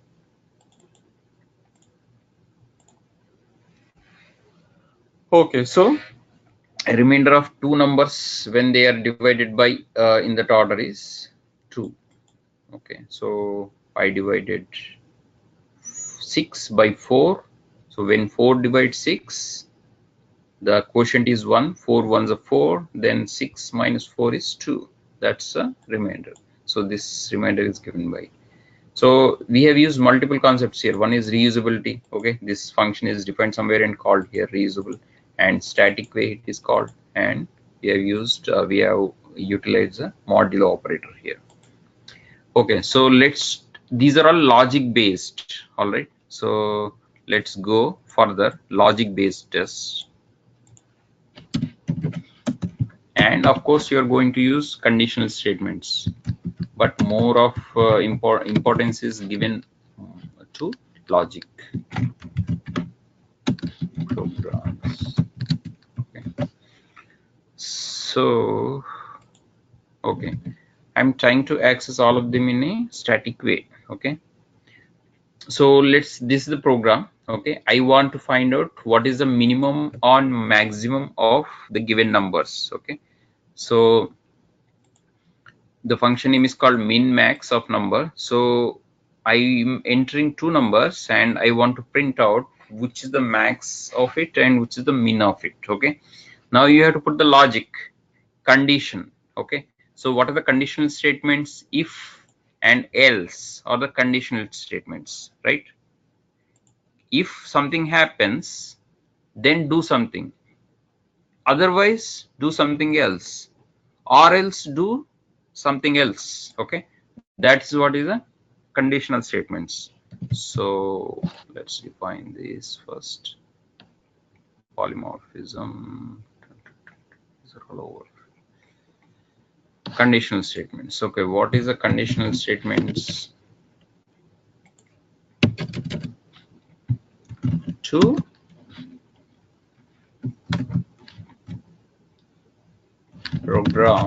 program means I am saying calculate, display, everything comes into it. Program, display, do whatever you want to program based on condition. What is this called? Cause and effect. Conditions using if and else statements. Okay, so those are condition statements. So mostly they will be categorized into if, okay, just if and else, okay, or if, else if, and else, and you can continue with this. This can be repeated many times. Okay, and if you have more ifs and more elses, you can use switch case. Okay, so these are all categorized as the conditional statements. Okay, let's see one by one. Okay, tell me if you are like going over, ask me to stop. Otherwise, if you more concepts are taught in a same day, you might not understand them. So if you are like okay with so far and you want to practice more on the existing, then that's fine. We will continue this next. Okay, so you can say that out loud. Otherwise, I wouldn't know. Okay, so max min of the number. Okay, so if I pass a and b, my requirement is to display which is a maximum number out of it and which is a minimum number. Okay, so it sounds like a logic test, right? And it is. And to apply the logic here, you have to use conditional statements. Conditions, you have to put conditions. If so and so is the case, do this. If so and so is the case, do that. Okay, so such kind of. So if simple is I want to find out which is greater than which or which is less than which. Okay, now we already know the comparison operators, which are greater than, less than, greater than, equal to, less than, equal to, not equal to, all those things, right? Now we will make use of all those concepts and write a program to it. So if a is greater than b, then obviously a is the maximum number and b is the minimum number. Simple as that, right? So I would write the same thing to the console. So maximum number is a and minimum number is b. Or else, okay, there is also a situation where both numbers are equal. Else if a equals b, so the operator here is not just single equal. Remember, it is double equal. That is a comparison operator here. Not logical comparison, just arithmetic comparison. So I want to print both numbers are equal. Simple as that. If other situation arises, what is the else situation? If a is less than b, right? So for that I don't have to mention. So obviously the leftover situation is a less than b. So I'll just say else.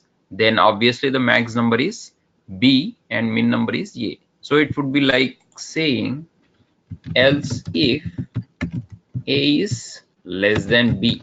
That is the only left out situation, in which case A is minimum number and B is maximum. Whichever direction this mouth is open, that is maximum. You already know that. Angular bracket, mouth open, so that is max. And B is the max. So in this case, you don't have to mention it again, because that is a leftover situation. Hey, whatever is left over, you do this. That's what I'm telling Java. So if, else if, else, that is the conditional statement structure I'm using. And finally, I'm just putting a line break and taking you. Okay, this is just a very simple logic based test using a simple if, else if and else statement. So let's try and run and see what is the output. Math test. Okay, so I'll just run one at a time. So I'm commenting everything else. Min, max, min of number. Okay, or min max numbers. Okay, this is overload, not overload, a different function, but takes care of fractional floating points also. So let's try and run. Okay, so this just displays the max number is this and the min number is this, just by one. Okay, simple number. Okay, just to avoid this confusion, I'll put. Okay, now let's execute it.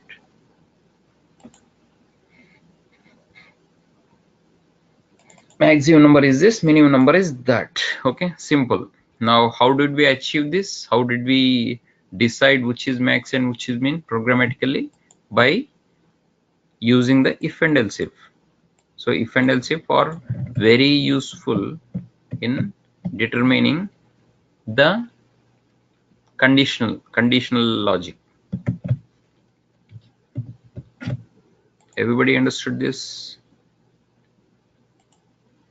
Okay, so let's do the same conditional statement but different data type. So mostly I might be interested in comparing two bigger numbers with the fractional portion also. Then I would be obviously passing the doubles. So the logic would remain the same. There is no this thing in the change in the logic.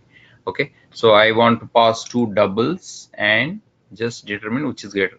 Okay, now you tell me something is lacking in this function. Okay, I mean logic is not complete. Okay, can you figure it out? What is it, and tell me. Everything looks okay. What is it? I intentionally removed something so that you can figure out. There is no equal. Correct. Yep. So what if both numbers are equal? There is no condition, right? It doesn't say anything. It just prints this dash dash dash. So that is not good. So you have to cover that logic. Insufficient logic is provided. So now we will enter. Tell me. Else if A equals B, then what do you want to print? This out.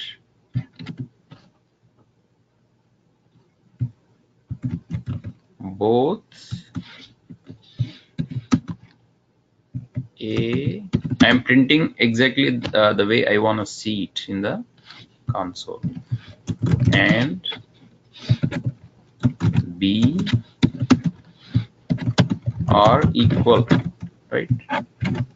So let's try and execute it again.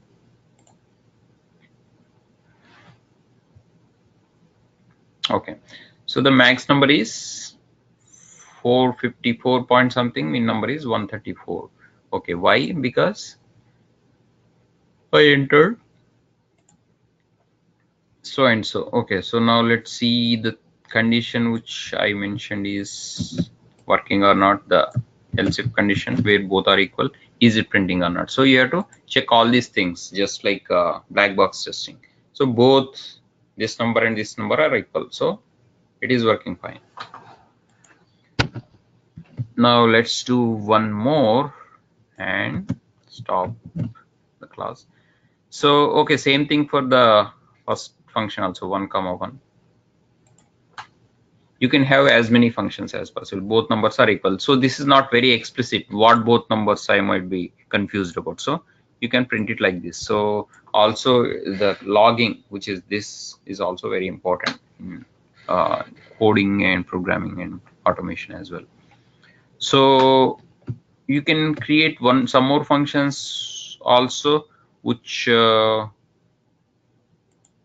take like 3 numbers.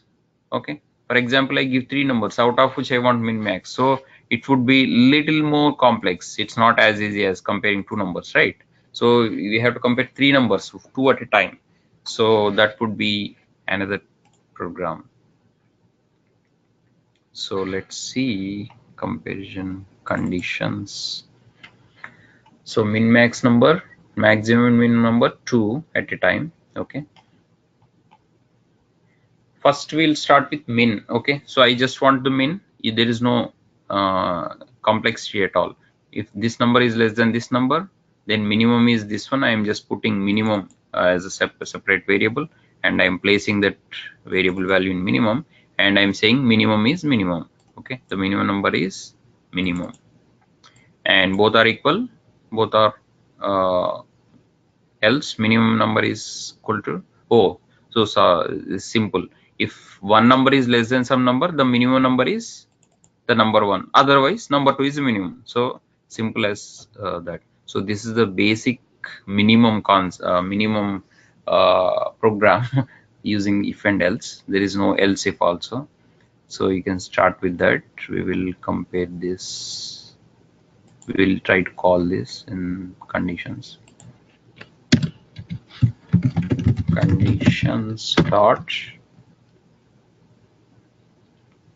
Okay, I think that one is non-static. Let's use con dot. Okay, minimum 2 numbers. So this is a starting beginner's program. So I should have told you this first. So if I enter 2 comma 5, which is the minimum, which is the maximum. So if this is less than this, minimum is this, else that is minimum. Okay, so minimum number of 2 and 5 is 2. Simple. Now I am just increasing the complexity one by one. Returns a maximum value out of 2. So max, I am returning integer, and this accepts 2 arguments, and I am creating a separate variable called minimum, not maximum. I must have copied the same function and just carried over. So max, if number 1 is greater than number 2, the maximum is what? Number 1. Otherwise maximum is number 2. So I am creating another temporary variable to just assign this maximum number to that one, so that it will be very clear. I could have directly printed number 1 is the maximum here, but just for the sake of readability, I am just creating another explicitly. So maximum number of number 1 and number 2 is maximum, whatever it is. Okay, so that is for the max number. We can try and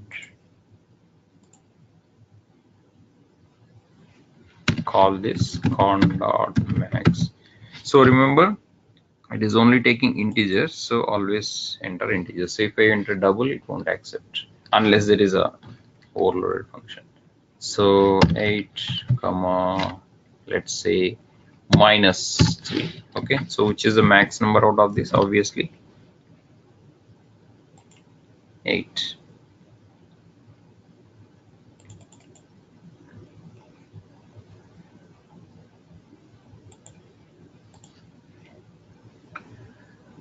Okay, so now comes the complexity. I have 3 numbers. We have already seen 2 numbers, right?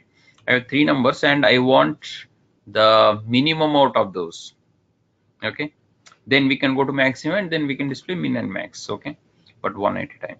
So I have accepted 3 integers and I created temporary variable called minimum.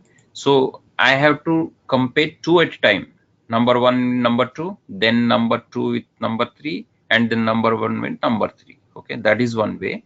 Or you can also compare 2 at a time using a logical AND. That is also another way. Okay, so if number 1 is less than number 2 and number 1 is less than number 3, because number 1 is less than both number 2 and number 3, and is a logical AND, so which will compare both. If you have more than one statements, then you better use and if you want to use or, pipe. If number 1 is number 2 less than number 2, or number 1 is less than number 3, then you want to do something, use or. But here I want both conditions to be satisfied. Then number 1 is the minimum. Okay, now I am just putting this number 1 in the minimum variable. Else if I'll take number 2, number 2 is less than number 1 and number 2 is less than number 3 also, then obviously number 2 is minimum, so I am placing that in minimum. Okay, else if the leftover condition is what? Number 3 is less than number 1 and number 3 is less than number 2, then number 3 is the minimum. So I don't have to mention that because that is the last option, so I can just mention else. Else is like last option, there is no option after that. So then I would print the minimum of so and so numbers, 1 to 3 or minimum. Okay, then I can also return minimum. So the reason I'm returning is I can also explicitly assign this to a variable. This would return minimum number so that I can assign it. So we will call this and also assign it and see. So how would I call this? Con dot min max numbers. Minimum. So minimum is the one, but I have overloaded. So these two are overloaded because this is accepting 2, this is accepting 3. Okay, let's just pass 2, 3, 4 for the simplicity. Okay, since this is returning something, see, return type is integer. If you hover over the function, not the instance, okay, this instance is conditions con is equal to test.math. So this is what it belongs to, this object belongs to so and so. But if you hover over the min, it will tell you what its return type is, integer, and what is taking it, integer arguments, right? And it belongs to the library package. Okay, so since it is returning, I can put it in my own variable, minimum. So the reason I'm doing this is I will be able to do this some X programming later on using this. So I can say I can also use this integer my number is equal to, I just want to add 2 to it, so I can add minimum plus 2. Okay, and this will be of some interest to me. Later on I'll be able to use it in my program. Like I can also put this out just for the sake of displaying it, so I can my special number equals my number. Okay, so the reason I am putting a return statement is because I will be able to assign this value to my own variable and further use it in my programming or function. Okay, mostly we will see in automation the main usage of it. So let's try and run this. Okay, I'll end it in 2 or 3 minutes. So wait. So the minimum of 2, 3, 4 is 2. Okay, and my special number is 2 plus 2, 4. Okay, so that mainly we are talking about logic of comparing 3 numbers at a time, and I want max out of it and min out of it. So the main thing is to use if else if you wanna compare 2. So we will also compare 3 numbers and find a maximum number out of it. Okay, so this logic remains the same. Instead of less than, I would use greater than. If number 1 is greater than number 2 and number 1 is greater than number 3, max is number 1. Else if number 2, otherwise number 3. Okay, so same thing. You can go through these programs and try and understand them line by line and write your own program and execute them with your own data. Okay, that's the only way you can understand. So con dot, what I want to access. If you actually sit in front of Eclipse and do all these things, you will get confused. So that's the reason I am asking question, so that you can answer it, but nobody is answering. But that is fine. If you understood it, fine. That's very good. Max. Okay. Now tell me 3 numbers. The reason I'm interacting, I mean, I'm involving you is to interact. That is only reason. Okay, tell me 3 numbers. I'm entering something. I'm passing some values to a function. What are these? Integers, integers, integers. So 3 integers. So if I enter 2.3, like 3.4, will it be possible? What would be the error if I enter like this?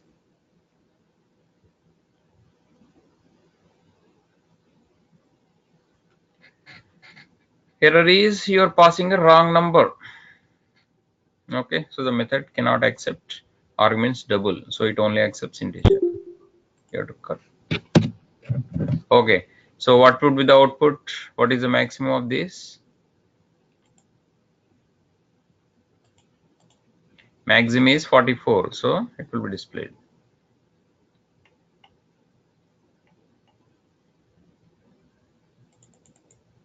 Okay, everything is combined. Don't worry. Okay, so let's see minimum and maximum. So this, I want both minimum and maximum, same logic, but just want to display minimum also. Okay, so if A is greater than B, then obviously A is maximum, B is minimum. So I would print both of these, and if A is equal to B, then both are. We already seen this, but if I take min max out of long, let's see min max. So this concept is little bit different in the sense that it is overloaded. That's all. If else, same thing. Okay, only possibility that is not covered is equal to, but you can cover it. That's fine. Okay, so let's try and use min max min numbers. Oh, it is already covered. Long. Okay,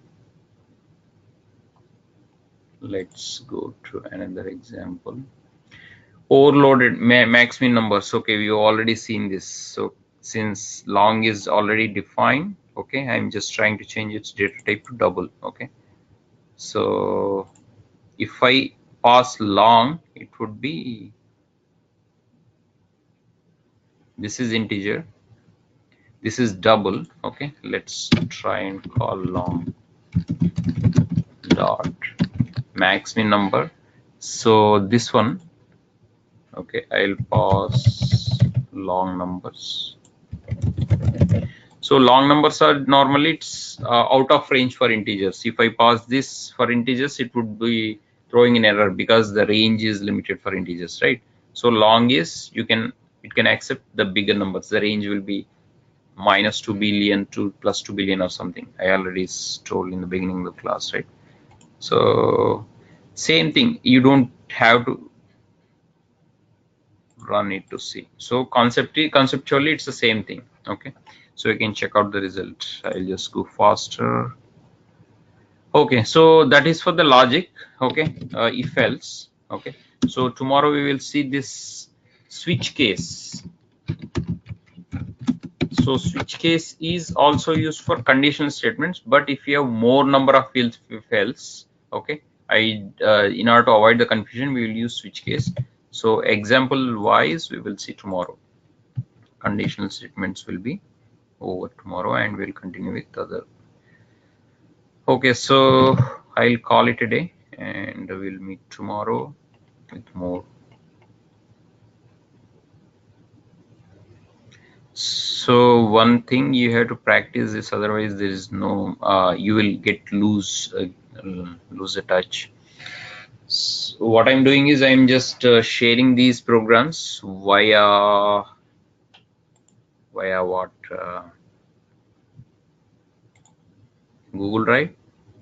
So you can import I'm exporting, right? When you import, you have to import and select the exported file. So like this archive file.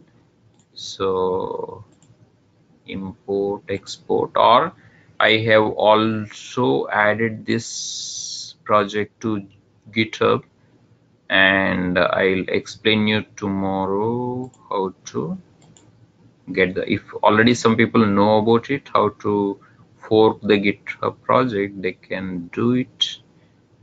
Okay.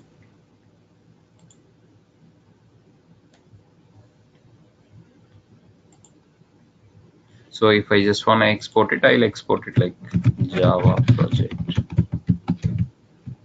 and I will share this with you guys, and you can import it the way I showed you, right? So you can import it, and general and archive file, next, then browse, then desktop, C. Okay, then open, then finish. It will import. Because I already have the project, I don't want to do this, so we can finish it. Okay, so one more thing is you just have to unzip it and zip it because the project structure doesn't come properly. I forgot to mention this. Okay, one more time. Next, browse. Okay, so if I unzip it, basically the zip file has one more folder inside. So yeah, so if you see, the Java tutorial must be the topmost folder. So what you do is you just have to do a little bit of exercise. Okay, so you first unzip it, extract here. Okay, now you have folder structure, right? Okay, I think this is the best way. Yeah, now you have folder structure. What you do is do this. Instead of zip file, this will be easier for you guys. Import, okay, and file system. Because you have already unzipped it, you go for file system.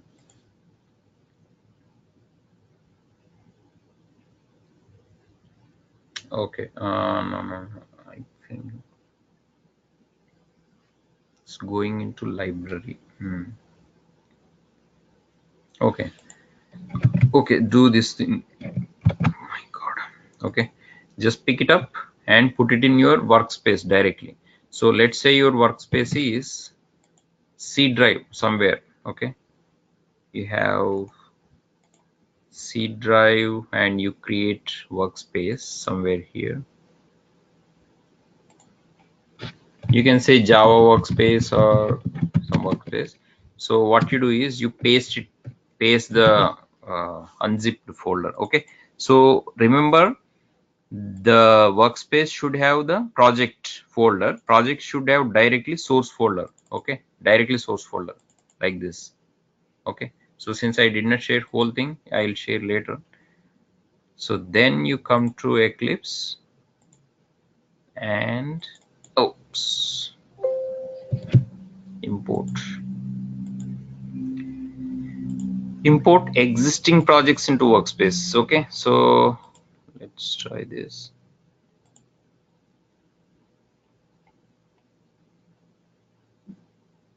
Where is it? This PC, C drive. Okay, where was that? Workspace, right?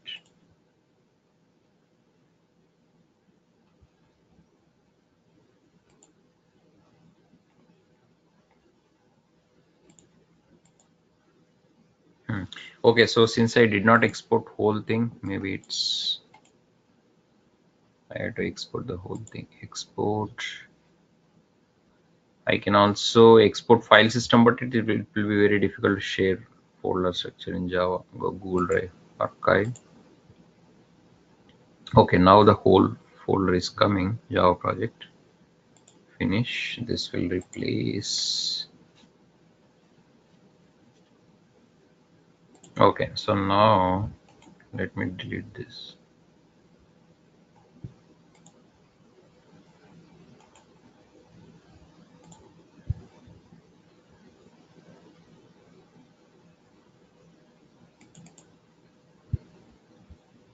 Okay, so everything is coming. Git is coming because I added it to Git, so you should be able to see source, bin, and settings, all this. and let's try this again. So I have unzipped it. So what you do is import general existing projects into workspace.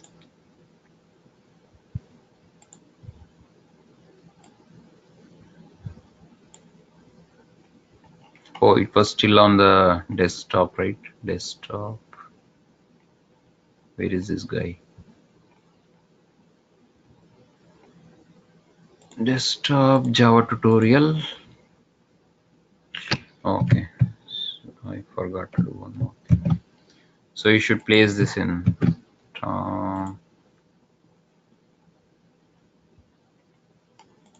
C drive, workspace, and here.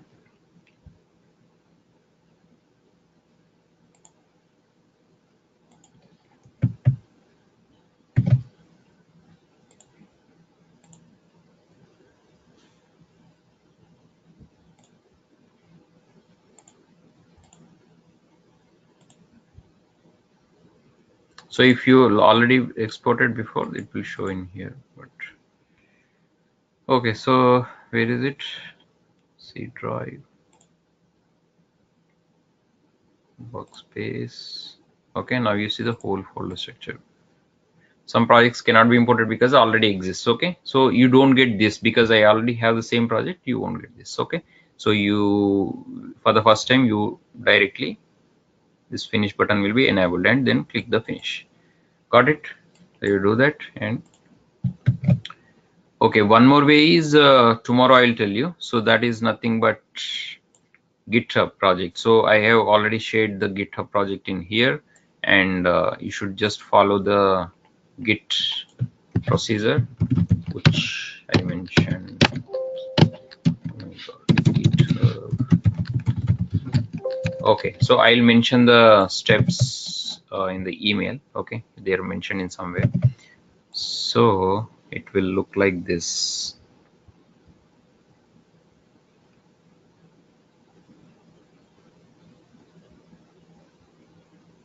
So either way, if you're comfortable with this approach, you follow this import and export.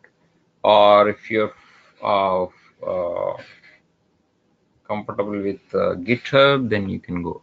So this is the GitHub project. The URL is this one. So anybody can take. I'll keep the URL in the here. So Java tutorial.git, and yeah. So this is the one I added. So anybody can fork it. So once you go there, just fork it, and it will be you will be able to see download a zip file also. I'll show you. Your repositories here. So you click on this and just click on this clone or download, then download the zip. So when I download the zip, you will get the same thing. So same as the exported one. But if you want to fork it, you can fork it. So it will be enabled. So if somebody forks it, I will be able to see who forked it. Okay, it will be downloaded like this. Okay, so that's all for today, and I will continue tomorrow.